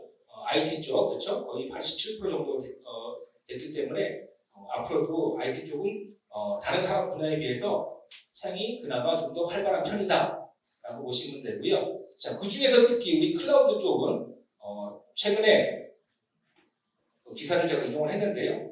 올해 세계 클라우드 시장은 한 20% 정도 성장하고 전체 금액으로 858조가 전망이 된다라는 기사가 최근에 나와 있고요. 따라서 우리는 앞으로 클라우드 엔지니어 전문가가 더 많이 필요하기 때문에 특히 국내에만 40만 명의 IT 인력이 필요하다는 최근에 기사가 있거든요. 그래서 좀 더 관심을 가지시고 이쪽 분야에 대한 역량을 키우시고 취업에 도전하신다면 다른 산업 분야보다 다른 친구보다 훨씬 더 수월하다. 이걸 먼저 알고 가시면 좋을 것 같습니다. 자, 이제부터 좀 더 구체적으로 말씀드릴게요. 동아일보 기사에 이거 하면 최근에 기업의 채용 추세는 크게 세 가지로 이루어지거든요. 세 가지 키워드가 핵심이에요. 지금 대기업의 삼성을 빼놓고는 대부분 다 수시 채용이죠. 삼성만 지금 정규직 채용을 하고 있고 대부분 다 수시 채용을 하고 있다고. 거의 7, 80%가. 그래서 우리는 좀 더 수시 채용에 대비할 수 있어야 되고요. 두 번째는 앞에서 경력사원을 선호하죠. 아까도 경력사원 분 한 분 계셨지만 기업의 입장에서는 좀 더 신입사원보다 경력사원을 선호할 수밖에 없는 입장. 세 번째는 가장 중요한, 오늘 제가 좀 더 어필을 해드리고 싶은 직무 능력 중심으로 뽑는다. 이게 되게 중요하거든요. 그래서 아까 그 직무에 대한 소개를 많이 해주셨잖아요. 잘 보셔야 돼요. 그 직무에 필요한 자격 요건, 태도, 뭐 기타 자질 이런 거 다 말씀해 주셨잖아요. 그거 다 갖추셔야 돼요. 그래야지만 경쟁력이 있지. 그거 없이 그냥 열정만 가지고 한다는 것은 한계가 있거든요. 그래서 이 세 가지 키워드가 가장 중요하고요. 특히 그 중에서도 우리 역량, 직무 능력 이게 되게 중요하다. 그래서 자기소개서도 직무 역량을, 직무 능력을 좀 어필할 수 있도록, 또 면접도 직무 면접이 있죠. 그래서 직무 능력을 잘 쌓을 수 있도록 하시는 게 중요할 것 같습니다. 일단 스펙에 대해서 궁금하신 분들이 되게 많아요. 우리 그 정량화시킬 수 있는 스펙은 도대체 어느 정도 갖추고 있어야 됩니까? 라고 하는데, 자, 기업에서 서류 전형할 때 조금 이따 말씀드리겠지만 정성적으로 평가하지 않거든요. 서류를 제출하시게 되면 여긴 합격, 여긴 불합격 이렇게 하지 않아요. 이제 나름대로 규모가 있는 기업들은 다 점수화시키죠. 내가 입력한 사람들 점수화시키고 거기다가 자기소개서 점수까지 다 합쳐서 등급별로 나눈다든지 점수별로 나눠가지고 TO 대비해서 배수라는 게 있죠. 그 배수에 맞춰가지고 다음 전형을 넘어가게 되는데, 자, 지난해 대기업 또 중견기업 공기업들의 평균 합격자의 스펙을 보니까 학점은 3.8, 토익 기준으로 뭐 요즘은 토스나 오픽을 더 선호하긴 하는데 883점, 나머지는 다 1회 정도, 이 정도의 스펙을 합격자들 스펙이었다. 참고해가지고 내가 만든 게 이거 이상이거나 근접하면 크게 걱정 안 하셔도 되는데, 요거보다 좀 낫다라고 한다면 어떻게 해야 된다? 좀 더 우리는 자기소개서에 좀 집중하셔야 된다. 그 말씀 먼저 드리고요. 자, 그런데 그보다 더 중요한 게 있어요. 채용 담당자한테 최근에 채용을 하면서 수시점을 바뀌면서 가장 중요한 역량이 뭐냐라고 했더니 거의 50% 가까이가 직무 관련된 경험이라고 하거든요. 실무에서 직접 해보는 거 되게 중요하다고 얘기를 해요. 직무 관련된 지식 15%까지 해서 거의 60, 70%가 직무 관련된 능력을 보거든요. 그래서 좀 더 직무 관련된 다양한 교육을 참여한다거나 또 무슨 과목 수강을 통해서 아까 학점은행제도 되게 잘하시는 거예요. 지식을 습득한다거나 또 어떤 스킬을 키운다거나 하는 게 실무에서는 훨씬 더 높으면 좋겠지만 이거보다는 이게 더 중요한 이런 추세에 맞춰가지고 여러분들이 앞으로 이런 역량들을 더 키울 필요가 있다. 그 말씀 드릴게요. 자, 채용 트렌드 말씀드릴게요. 이 앞서도 우리 현직에 계신 그룹장님이나 팀장님들이 말씀하신 거 저도 공감해요. 이제부터 네 가지 키워드를 제가 말씀드릴 텐데요. 과거에는요, 똑똑하고 일을 잘하는 또 열정을 되게 높게 샀죠. 근데 그거는 기본이에요. 이제 기본이고 우리가 갖춰야 될 것은 다른 지원자가 차별화시켜야 될 역량은 사시 역량, 이 네 가지인데요. 자, 이 네 가지죠. 하나 설명드릴게요. 아까 의사소통 능력, 커뮤니케이션 능력 되게 중요하다고 말씀드렸죠. 개발자나 뭐 엔지니어나. 자, 국가 직무 능력 표준이나 국가에 나와 있는 매뉴얼대로 제가 말씀드릴게요. 보통 의사소통 능력을 자기소개서에 쓰잖아요. 개발자로서, 엔지니어로서, 자, 클라우드 개발자로서, 클라우드 운영자로서, 뭐 엔지니어로서. 좋아요. 쓸 때 대부분 다 소통을 잘한다는 것은 경청하는 능력 위주로 많이 쓰거든요. 맞아요. 근데 우리는 거기다 플러스를 뭘로? 문서를 가지고, 서류를 가지고 소통할 수 있어야 돼요. 그렇죠? 그래서 뭐 동아리 활동에서 아니면 어떤 프로젝트를 진행할 때 상대방의 말을 잘 경청하는 거 좋아요. 또 거기다 내 말을 전달하는 것도 좋은데 서류를 가지고, 문서를 가지고 소통할 수 있도록 해주시게 되면 더 좋은 점수 받을 수 있어요. 공기업의 NCS 국가직무능력 표준에 나와 있는 제가 국가 매뉴얼을 가지고 말씀드리는 거거든요. 그 내용을 항상 들어갈 수 있도록 써주면 좋을 것 같고요. 두 번째는 비판적 사고예요. 옛날처럼요, 저도 그렇습니다. 저도 그렇게 생각합니다. 별로 관심 없어요. 적게 뽑거든요, 수시 체험으로. 그럼 어떻게 해야 돼요? 저는 그렇게 생각하지 않습니다. 라고 말할 수 있어야 돼요. 자기소개서도 많이 물어보지만 나중에 면접 때도 많이 물어보는 게 메가존 그룹, 메가존 클라우드가 물론 좋은 점도 있습니다. 하지만 우리 지원자 입장에서 개선해야 될 점 어떤 게 있습니까? 궁금하단 말이에요. 그러니까 태도적인 측면에서 무리하지 않게 예절만 잘 갖춰서 면접 때도 어필하셔야 돼요. 이런 점들은 이렇게 개선하면 좋을 것 같습니다. 이런 비판적 사고를 가지고 있어야 돼요. 실제로요, 삼성 SDS에서 면접 볼 때도요, 면접자가 이런 말을 했어요. 면접관한테. 마지막 질문이 있습니다. 왜 우리 회사의 부채율이 이렇게 높은지 궁금합니다. 이런 질문을 했거든요. 반대로 치는 거죠. 회사의 건전성을 바라고 좀 더 오래 다니고 싶은 마음이 있는 거예요. 맞죠? 지나치게 다 수용하는 거 바람직하지 않습니다. 건전한 비판을 하셔야 돼요. 자, 그래서 특히 타사와 비교해서 좀 더 개선해야 될 점들, 내가 저는 분야에서 어떤 점들을 좀 더 보완해야 될지 꼭 갖고 계셔야 돼요. 대안까지 마련해가지고. 창의력이에요. 창의력. 똑같이 누구나 그냥 밋밋하게 쓰는 자기소개서 관심 그렇게 가지 않습니다. 서류에서 차별화시키셔야 돼요. 차별화시키시는 방법. 첫 번째, 이런 방법 제가 한번 예를 들어드릴게요. 내가 프로젝트를 했어요. 그 프로젝트를 줄글로 쭉 풀어쓰는 사람이 있는 반면에 그 프로젝트의 핵심 내용을 줄글 중간에다가 개조식으로 쓴다고요. 1점 프로젝트명 땡땡 쓰고 2점 기간 땡땡 쓰고 3점 목적, 4점 역할, 5점 성과, 6점 기타. 하늘에 딱 들어오는 거예요. 그럼 나중에 자기소개서 읽는 사람, 또 면접에서 면접관들 얼마나 편하겠어요. 왜 그거를 다 줄글로 쓰냐고요. 20줄, 30줄을 다. 여러분들 지원하면 여러분 한두 명 거만 봐요. 몇백 명, 몇천 명이 지원하는데 현업에서 채용 담당자들도 다 봐야 되거든요. 눈에 안 들어온단 말이에요. 두 번째 방법, 예시를 들어주면 전체를 스토리텔링하는 방법도 있어요. 이게 무슨 얘기냐면 아모레퍼시픽이라는 회사에 예시를 들어드리면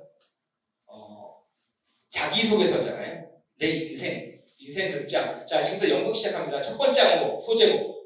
인생 제1막, 고3 때 주걱을 손에 쥐었던 마음으로. 인생 제2막, 두 번째 항목. IT와 사랑에 빠지다. 인생 제3막, 맨 마지막에 입사후 보고, 아까 Y 나왔죠. 첫 번째, what, 무엇을 할지 고민하겠다. 두 번째, how, 어떻게 할지. 세 번째, why, 왜 해야 되는지에 대한 고민. 전혀 다른 형태예요. 다른 사람들하고. 근데 계속 궁금해져요. 이런 사람들은. 그리고 직무와 관련된 소재를 갖고 쓰거든요. 이런 게 차별하죠. 이런 게 창의성이고. 면접에서는요.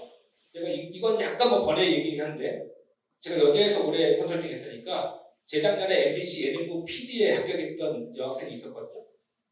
면접에서의 어떤 창의성. 고민했어요. 어떻게 하면 좀 더 차별화시킬까? 그래. 빨간 바지 입고 가자. 빨간 바지. 최초로 지원자 중에 빨간 바지 입고 갔어요. 뭡니까 빨간 바지? 면접 그 선배 PD들이 물어봤다고. 저희 열정입니다. 그러고 시작했어요. 왜요? 잘못됐어요? 합격했어요. 지금 당당하게 이런 게 있다고요. 클라우드 분야 쪽에 아까도 강조하셨지만 창의력 꾸준히 중요합니다. 기존과는 다르게 보셔야 돼요. 계속 변화시키려고 하셔야 되고 뭔가 혁신을 일으키려고 하는 이런 게 필요하거든요. 글로스 한번 해보시자고. 좀 다른 변화를 가져. 마지막 네 번째, 아까 협업 능력 계속 강조하셨잖아요. 혼자 하시는 게 아니에요. 삼성 같은 데 지원하잖아요. 취미 특기 순간에 혼자 하는 것만 많이 쓰잖아요. 그러면 당장 물어봐요. 면접관이. 자전거 타기 좋아하시네요? 조깅 좋아하시네요? 다 혼자 하시는 것만 좋아하시는 거 아니에요? 그렇네. 조직은 함께 하는 거잖아요. 팀워크 협업 능력 되게 중요하죠. 우리 어떻게 해야 돼요? 공동 목표를 향해 나아가죠. 그 과정에서 개인별로 정확하게 효율적인 역할 분담을 하고 중간 과정에 공유할 수 있도록 타임 스케줄 같은 거 만들어서 서로 공유하죠. 가장 중요한 건 그 과정에서 도와줘야 돼요. 부족한 팀원이나 잘 못하는 사람에서는 도와주는 내용이 반드시 들어가야 돼요. 제가 지금 얘기한 이 네 가지는 국가에서 만들어놓은 매뉴얼에 근거해서 말씀드리는 거예요. 아셨죠? 그래서 자기소개서 잘 쓰는 방법, 특히 이런 애티튜드를 원할 때는 여기에 관련된 키워드들은 제가 말씀드린 그 내용을 꼭 집어넣어주세요. 그러면 완전히 다른 글로 익히고요. 정말 이런 걸 다 갖추고 있다고 느껴지거든요. 되셨죠? 자, 그 다음에 이제 본격적으로 첫 번째로요. 일단 지원할 때 가장 중요한 거는 회사의 채용 공고를 잘 보시는 거예요. 이 채용 공고가 뭐죠? 곧 회사에서 원하는 자격 기준, 요건이라고요. 이거를 잘 파악하셔야 되겠죠. 첫 번째는 필수 자격 요건이에요. 삼성 같은 경우는 토스나 오피 일정 등급 이상 갖춰야지만 다음 전형 넘어갈 수 있죠. 필수로 무조건 있는 거는 따셔야 되고 그거 안 되면 무조건 못 넘어가요. 두 번째는 가점이나 우대 사항들. 자, 우리 여기 보시면 여기 우대 사항들 이렇게 돼 있죠. 우리 메가전 클라우드에 보면 잘 읽으셔야 돼요. 그래서 요거는 상대적으로 점수가 높다. 서류 전형에서. 자기소개서만 가지고 100% 평가하는 거 아니에요. 마지막 세 번째는 업무 세부 내용들을 잘 보셔야 돼요. 이 업무 세부 내용들을. 아까도 어떤 일을 하는지 쭉 설명하셨잖아요. 자, 그럼 이거 잘 보시고 여기에 맞게 쓰셔야 되죠. 여기에 맞게. 그리고 입사 보고도 이 업무를 어떻게 하겠다는 계획이 나와야 돼요. 그럼 두 가지를 알 수 있죠. 어떤 업무를 하는지 알고 있구나. 두 번째, 구체적인 계획까지 가지고 있네. 이렇게 느낄 수 있도록 해줘야 된다고요. 채용 공고 되게 중요해요. 그리고 삼성 얘기에서는 그렇지만 삼성은 JD라고 잡 디스크립션이 직무를 아주 디테일하게 나와 있거든요. 특히 IT 분야 쪽에 잘 보시고요. 그거를 잘 참조하셔가지고 메가전 우리 그룹에 정하실 때 활용하시면 아주 좋습니다. 첫 번째 서류 전형 합격 전략 채용 공고를 잘 분석해서 거기에 맞게 쓰자. 입사지원서 서류 전형의 첫 번째 단계는 입사지원서를 제출하는 건데 입사지원서는 그게 이력서랑 자기소개서 두 가지죠. 자, 이력서는 이런 거를 말하는 거죠. 이런 거. 네. 자, 이력서를 쓸 때 어떻게 써야 된다? 직무 역량 중심으로 직무 능력이 어필될 수 있도록 클라우드 개발자구나, 클라우드 엔지니어구나, 클라우드 데브옵스 이걸 보면서 알 수 있어야 되는데 뭐지? 마케팅인가? HR인가? 이렇게 되면 안 된다는 거죠. 그래서 내 소재를 갖다가 잘 발라가지고 직무 역량이 잘 나타날 수 있도록 그 분야에 지원한 사람이라고 나타내주는 게 첫 번째고요. 두 번째는요. 이 표가 되게 중요한데요. 이게 제가 취업 포털 사이트에서 채용 대응을 많이 하니까 그쪽에서 이제 관련된 자료를 분석해가지고 만든 편인데 보통 회사들이 이렇게 하죠. 여러분들이 이력서에 입력한 사항들 이것들을 어떻게 한다? 각 비중을 가지고 정시화시킨다. 산업 분야별로도 좀 틀려요. 그래서 이걸 가지고 어떻게 한다? 다 정량화된 점수를 내서 각 전형별로 배수라는 걸 정해놔요. 그 배수 안에 들면 다음 전형 넘어가는 거죠. 정보통신 분야, IT 분야 가장 중요한 게 뭐다? 자기소개서의 비중이 약 평균 30%다. 잘 쓰셔야 돼요. 내가 아무리 능력이 있으면 뭐예요. 그걸 글로 나타내지 못하면 현업에서 볼 때는 정말 능력이 있는지를 모르잖아요. 그렇죠? 프로젝트 했으면 다 프로젝트를 갖다 기재하고 그걸 통해서 뭘 얻었는지 배웠는지 또 앞으로 어떻게 나갈 건지 쓰셔야 되잖아요. 안 쓰면 없는 거예요. 안 쓰면. 그래서 특히 정보통신 분야, IT 분야에 우리 자기소개서의 비중이 되게 높아졌다. 그걸 보시면 좋을 것 같고요. 평균적으로 다 모두 균등하게 본다가 제일 많네요. 보시면 식음료 분야는 자기소개서의 비중이 거의 50% 가까이 돼요. CJ 제일제가 이런 데가 해당되는 거거든요. 석유화학 분야는 보면 학점의 비중이 되게 높다고요. 자동차 분야는 현대자동차 학교를 오히려 안 가요. 학벌이 학교도 8.7 적죠. 오히려. 그러니까 이게 산업 분야별로 이런 한계치가 있어요. 그래서 일단 우리는 이쪽 IT 분야 쪽에서는 자기소개서의 비중이 되게 높다. 이거 먼저 인식하고 가시자고요. 채용 담당자는 그럼 어떻게 서류를 평가하느냐? 일단 크게 네 가지죠. 업무수행 능력 평가는 기본이에요. 이거는 지원한 분야에 대한 능력을 먼저 보겠죠. 두 번째는 뭐죠? 아무리 일 잘하면 뭐예요? 회사에 잘 적응할 수 없는 조직 융화력을 갖추지 않으면 안 되잖아요. 그래서 성장 과정, 성격 이런 걸 보려고 하는 거죠. 세 번째는요. 지원 동기 장래성. 회사의 비전과 핵심 가치에 맞게 성장할 수 있는 이런 계획을 갖고 있는 사람인지를 보는 거예요. 이게.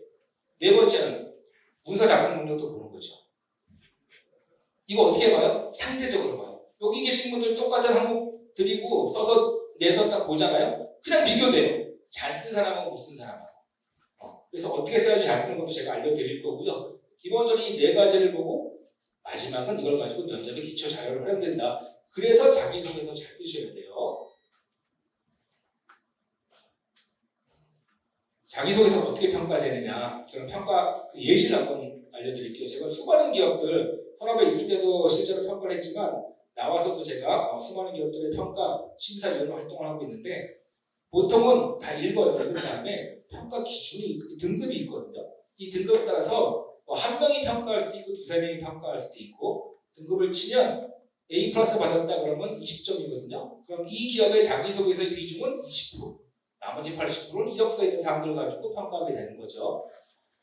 어떤 기준으로 하는 겁니까?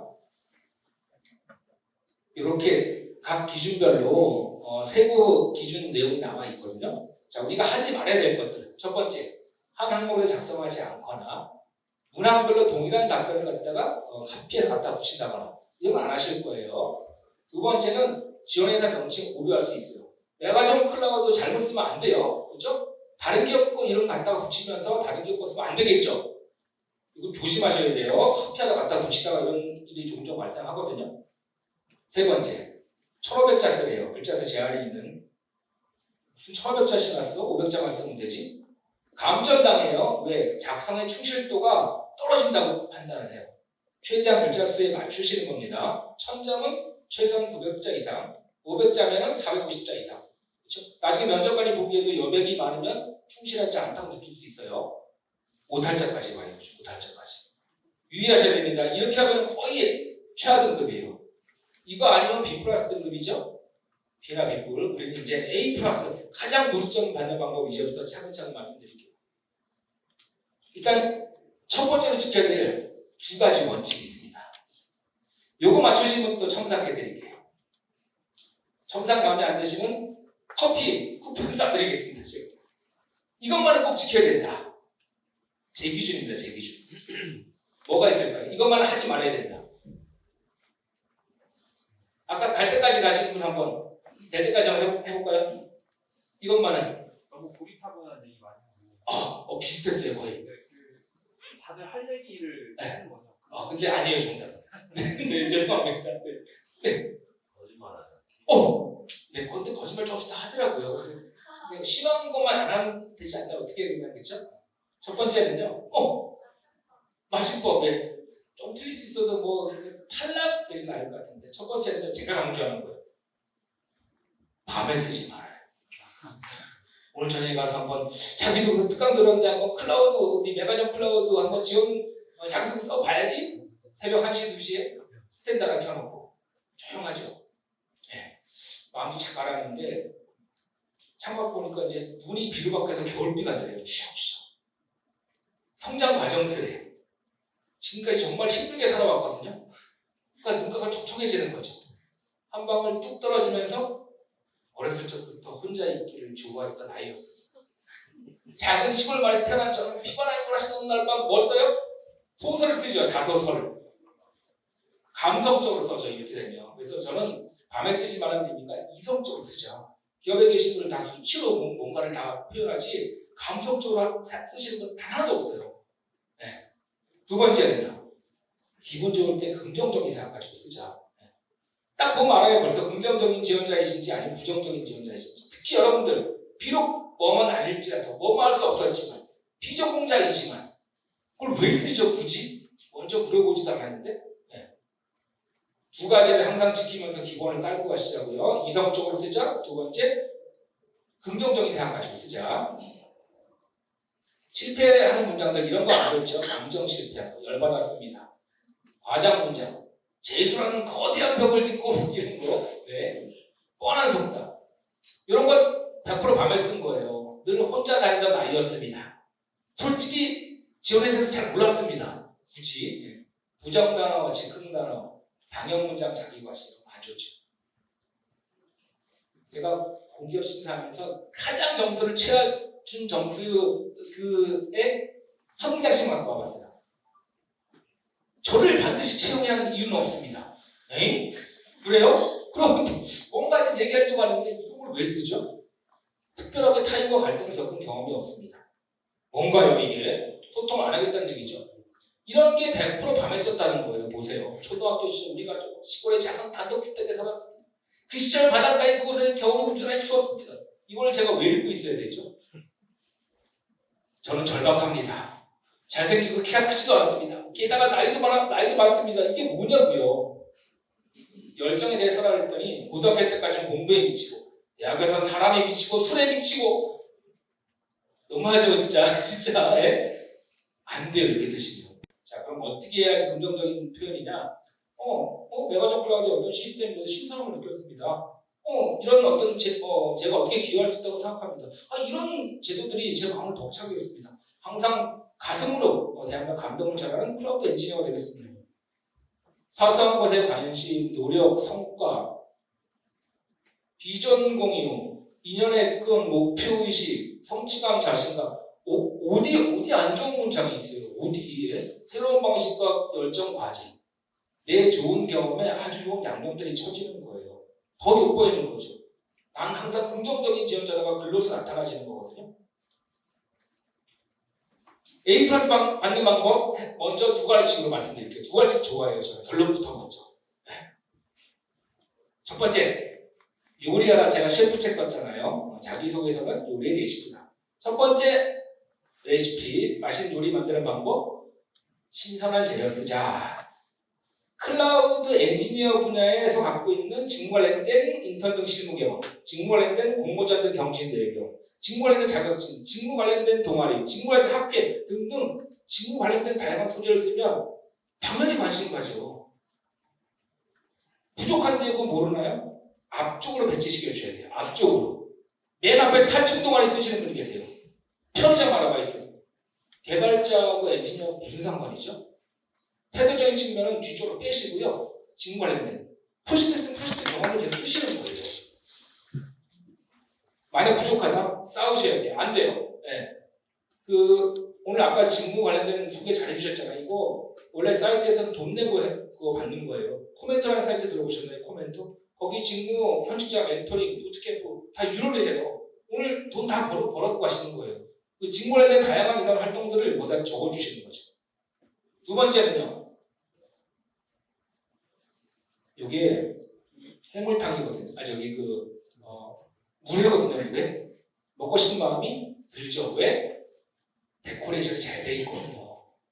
문장을 데코레이션 방법이 있으니까 첫 번째 줄을 띄우자. 두 번째 숫자 보호 활용하자. 뭔 얘기냐면 보실까요 한번? 동네 빵집에서 아르바이트 했대요. 이 빵집에 매출을 올리고 단골고객을 확보했거든요. 어떤 방법으로? 수학 분석을 해서 줄 띄우고 부호 활용하거든요.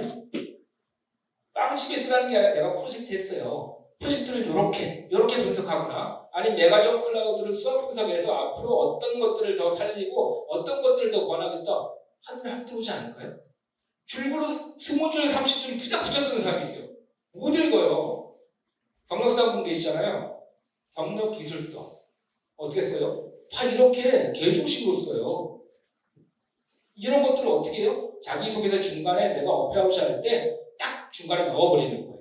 명확하게 끊어주는 거지. 마련, 기회, 생산, 발생 얼마나 잘 보여요. 데코레이션 활용하시고요. 마지막 세 번째는요. 데코레이션 활용할 수 있지만 재료가 너무 부족해요. 정성을 다하시는 거예요. 진정성 있게. 문장 하나하나마다 정성을 다하시는 거예요. 예, 제가 30분까지니까 좀 시간 있으니까. 현대자동차 그룹에 합격했던 친구 중에 한 명은 재료가 부족하다 보니까 이렇게 써요. 전체 소제목을 대고 법칙. 무슨 얘기지? 항상 인생을 안 되면 대기하라는 대고 법칙을 대입해서 살아왔대요. 첫 번째, 돈이 없으면 돈을 벌면 되고 어려운 가정 환경 속에서 어떻게 돈을 벌었는지 진솔하게 나와 있어요. 등록금 마련하는 것까지. 두 번째, 박치라면 연습하면 되고 박자를 못 맞췄던 박치였던 제가 어떻게 클래식 기타 동아리에서 지휘자가 될 수 있었을까요? 라는 화두를 던지면서 풀어나가거든요. 영어를 못하면 영어를 배우면 되고 이런 대고 법칙을 현대자동차에서 적용 시행시키겠습니다. 직무 관련된 인턴 등 실무 경험 있어요? 공모전 경험 있어요? 뭐 자격증 있어요? 없단 말이에요 거기에.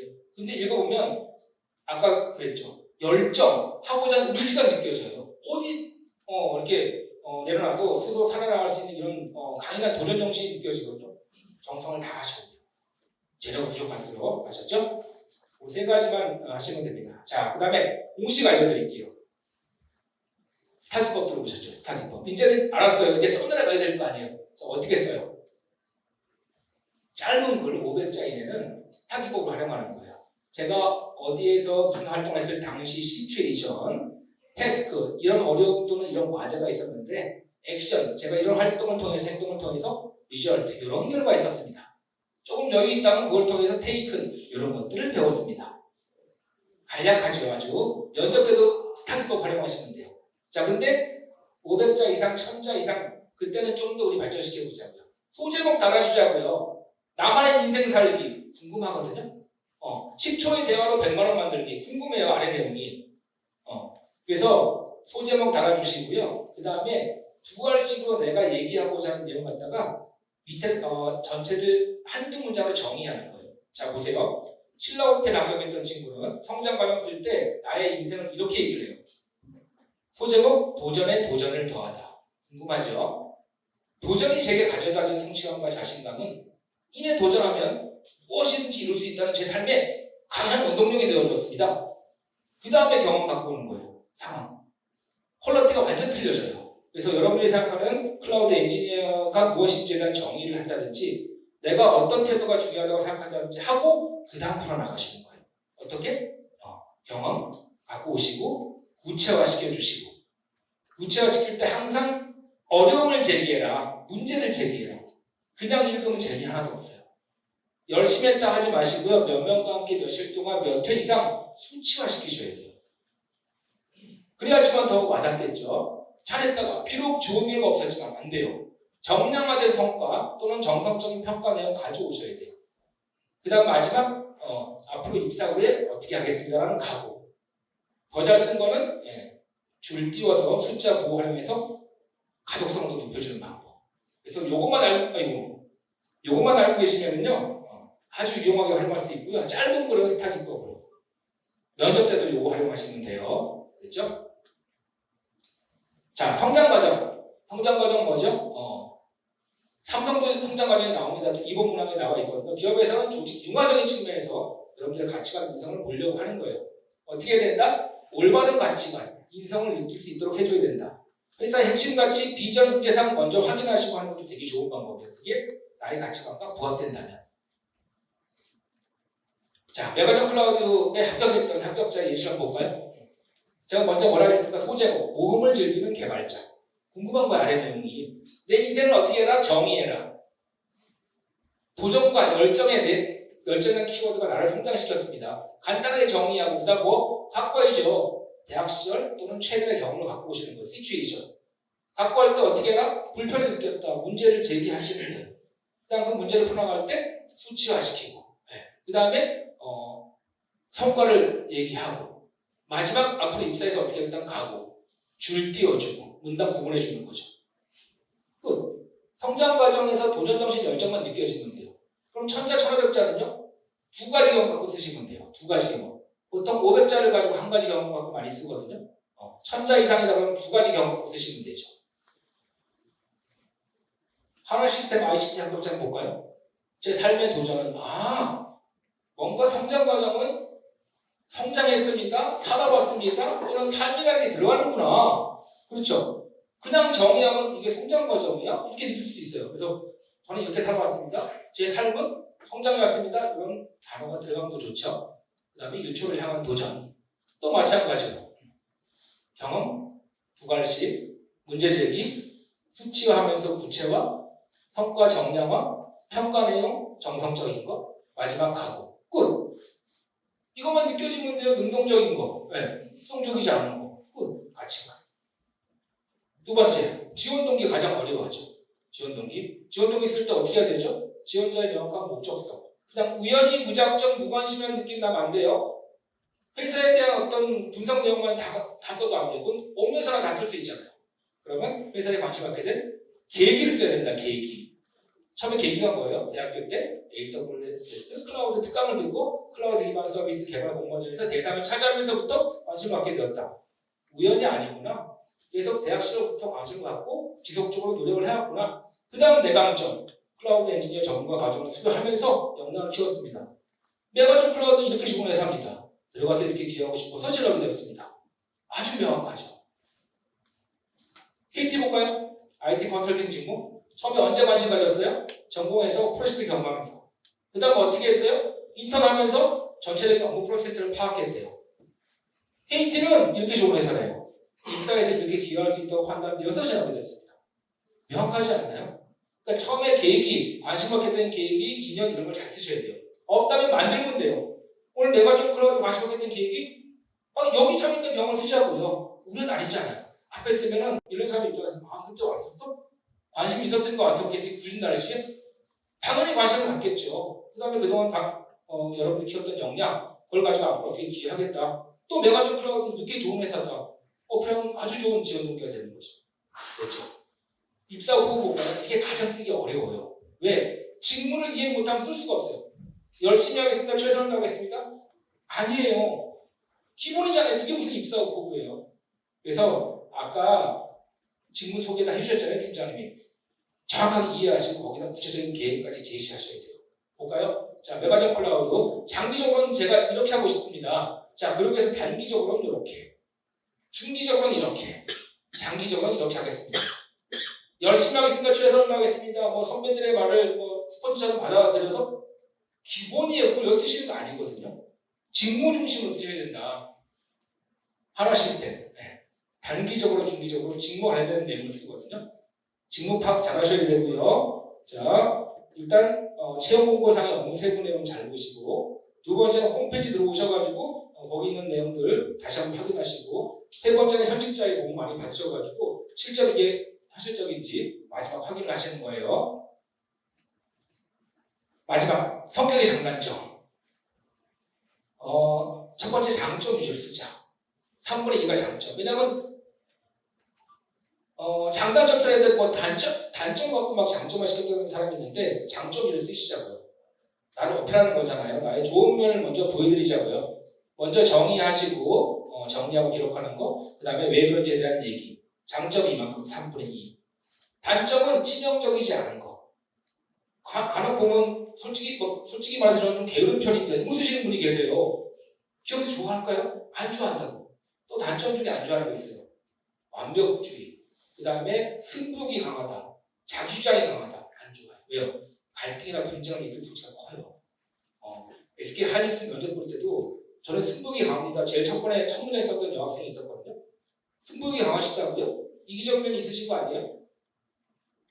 학점도 높으시네요? 학교 살 때 공부만 하신 거 아니에요? 떨어졌어요 이래가지고.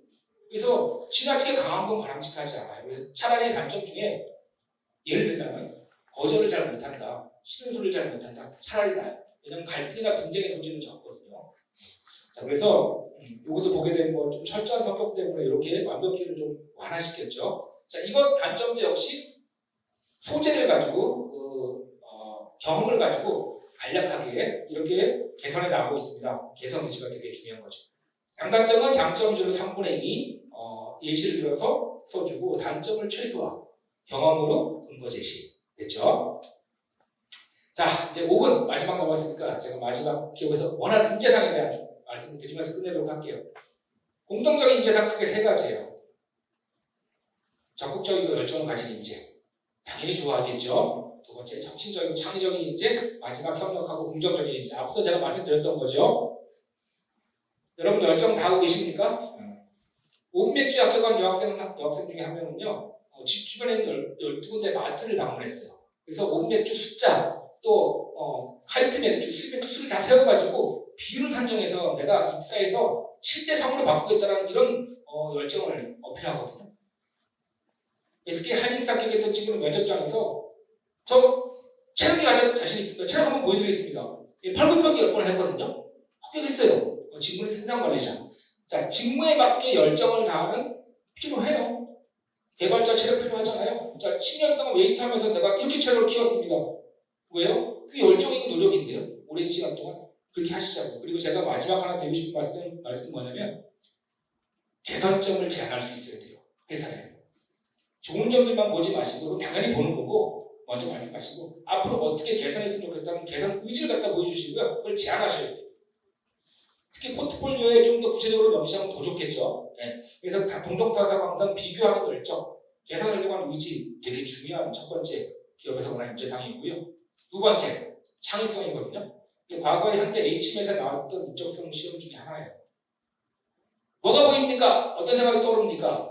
일통이야, 방행이가 뭐 이런 사람이 있는데 예. 바깥 세상을 기술하는 사람들이 좋은 점수 받았어요. 다 대부분이 안에 있는 것만 얘기하거든요. 제가 학교 수업 시간에 이건 물어 A4 용지에 500원짜리 동전 크기만한 점이 있습니다. 뭐가 보입니까? 물어보면 대부분 다 그래요.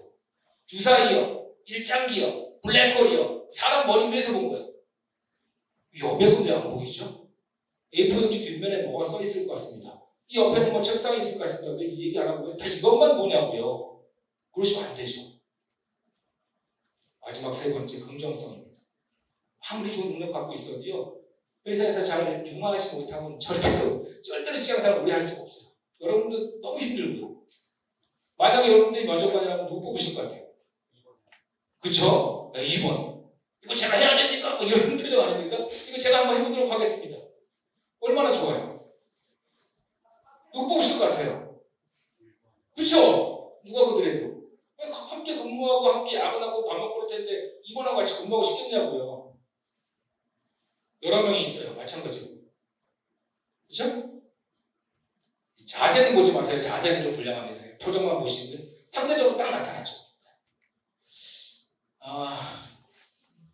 마지막 제가 좀 강조해드리고 싶은 내용은요. 상대방으로부터 받는 이미지 또 사람과 사람이 이제 그 소통하면서 가장 중요한 키워드가 뭐냐면 대부분 말 내용이라고 생각하잖아요. 그렇지 않다. 비언어적인 요소가 훨씬 더 크게 93% 차지한다. 이게 메라비언의 법칙이라고 실제로 학문적으로 연구했던 것들이거든요. 그래서 앞으로 이제 취업 활동 계속 하실 텐데 긍정적인 생각 가지고 이런 비언어적인 요소의 중요성도 여러분들이 항상 염두에 두시고 적극적으로 임하시면 좋을 것 같습니다. 제가 딱 맞췄네요. 그렇죠? 네. 이상으로 마치겠습니다. 수고하셨습니다.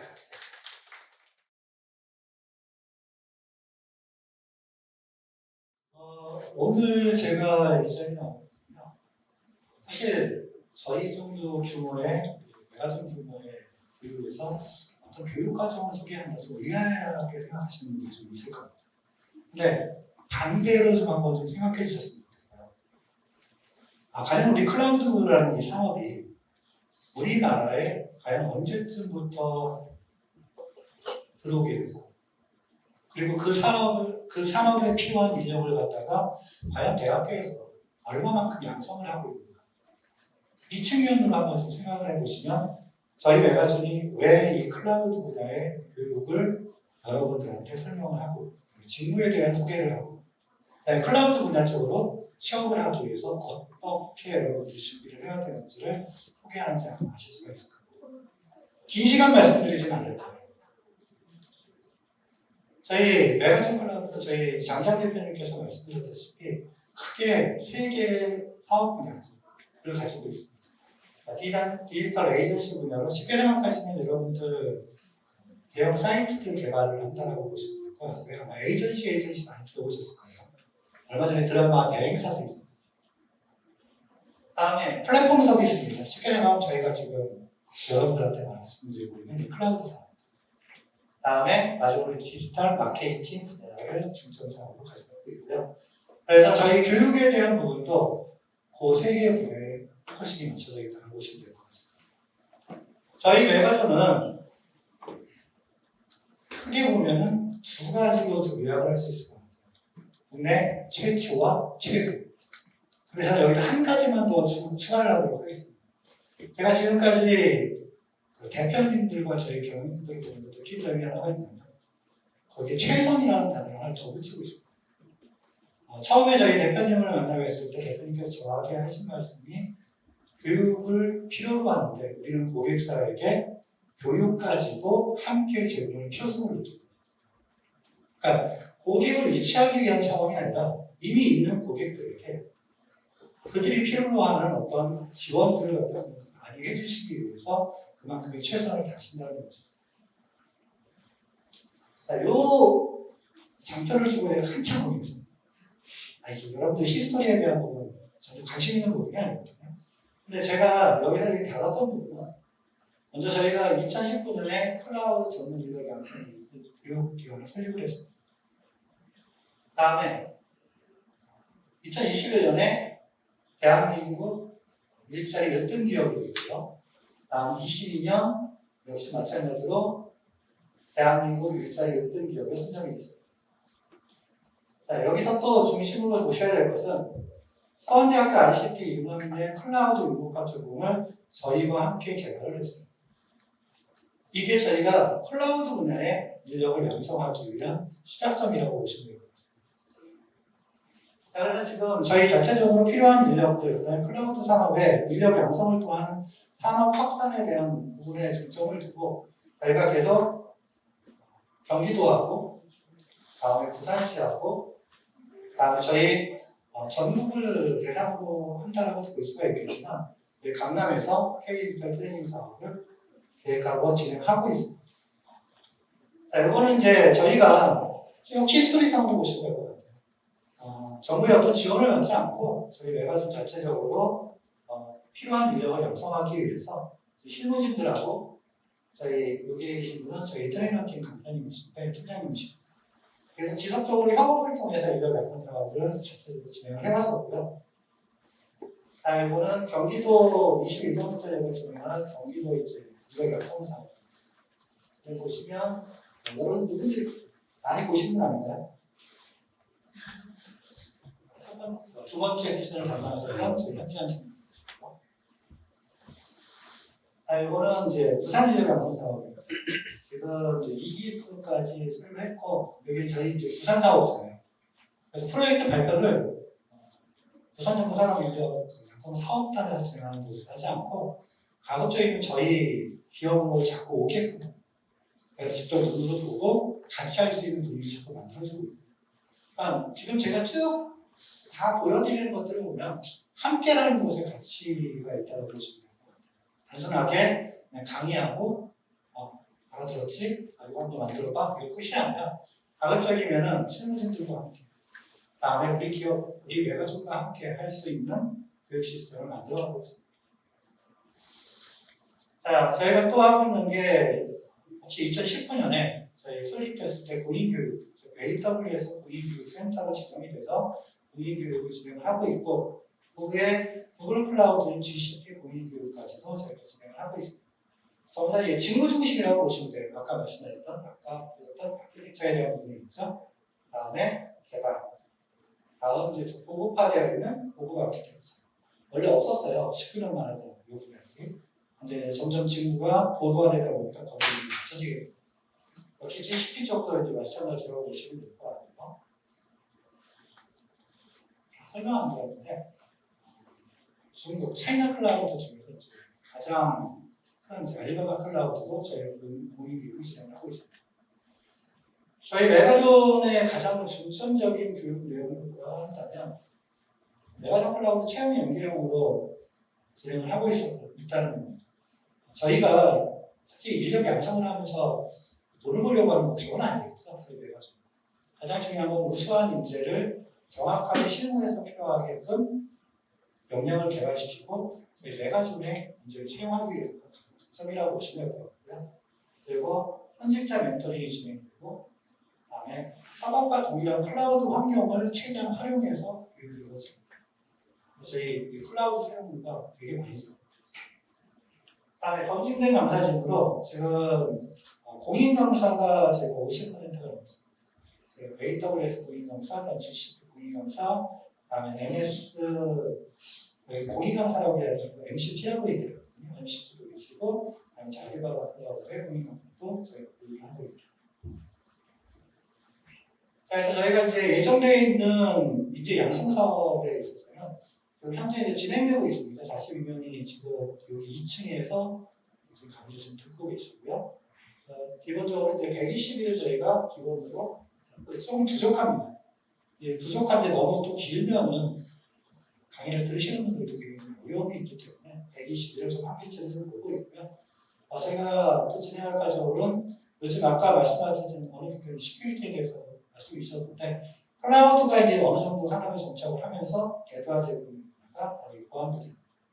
그래서 저희가 거의 인력이 많이 필요한 부분이기 때문에 클라우드 분야와 아까 그 질문하신 분들 중에 이제 개발 영역에 대해서 질문을 좀 해주셨는데 단순하게 지금 외부의 개발 영역들을 보면 클라우드에다가 가상고시 하나 올리고 거기다가 일반 온프레미스 환경처럼 MySQL 그 다음에 자료실하고 파일 올리는 것도 거기에 폴더 하나 만들어 놓고 업로드되게 만들고 이거는 클라우드 환경의 개발은 아닙니다.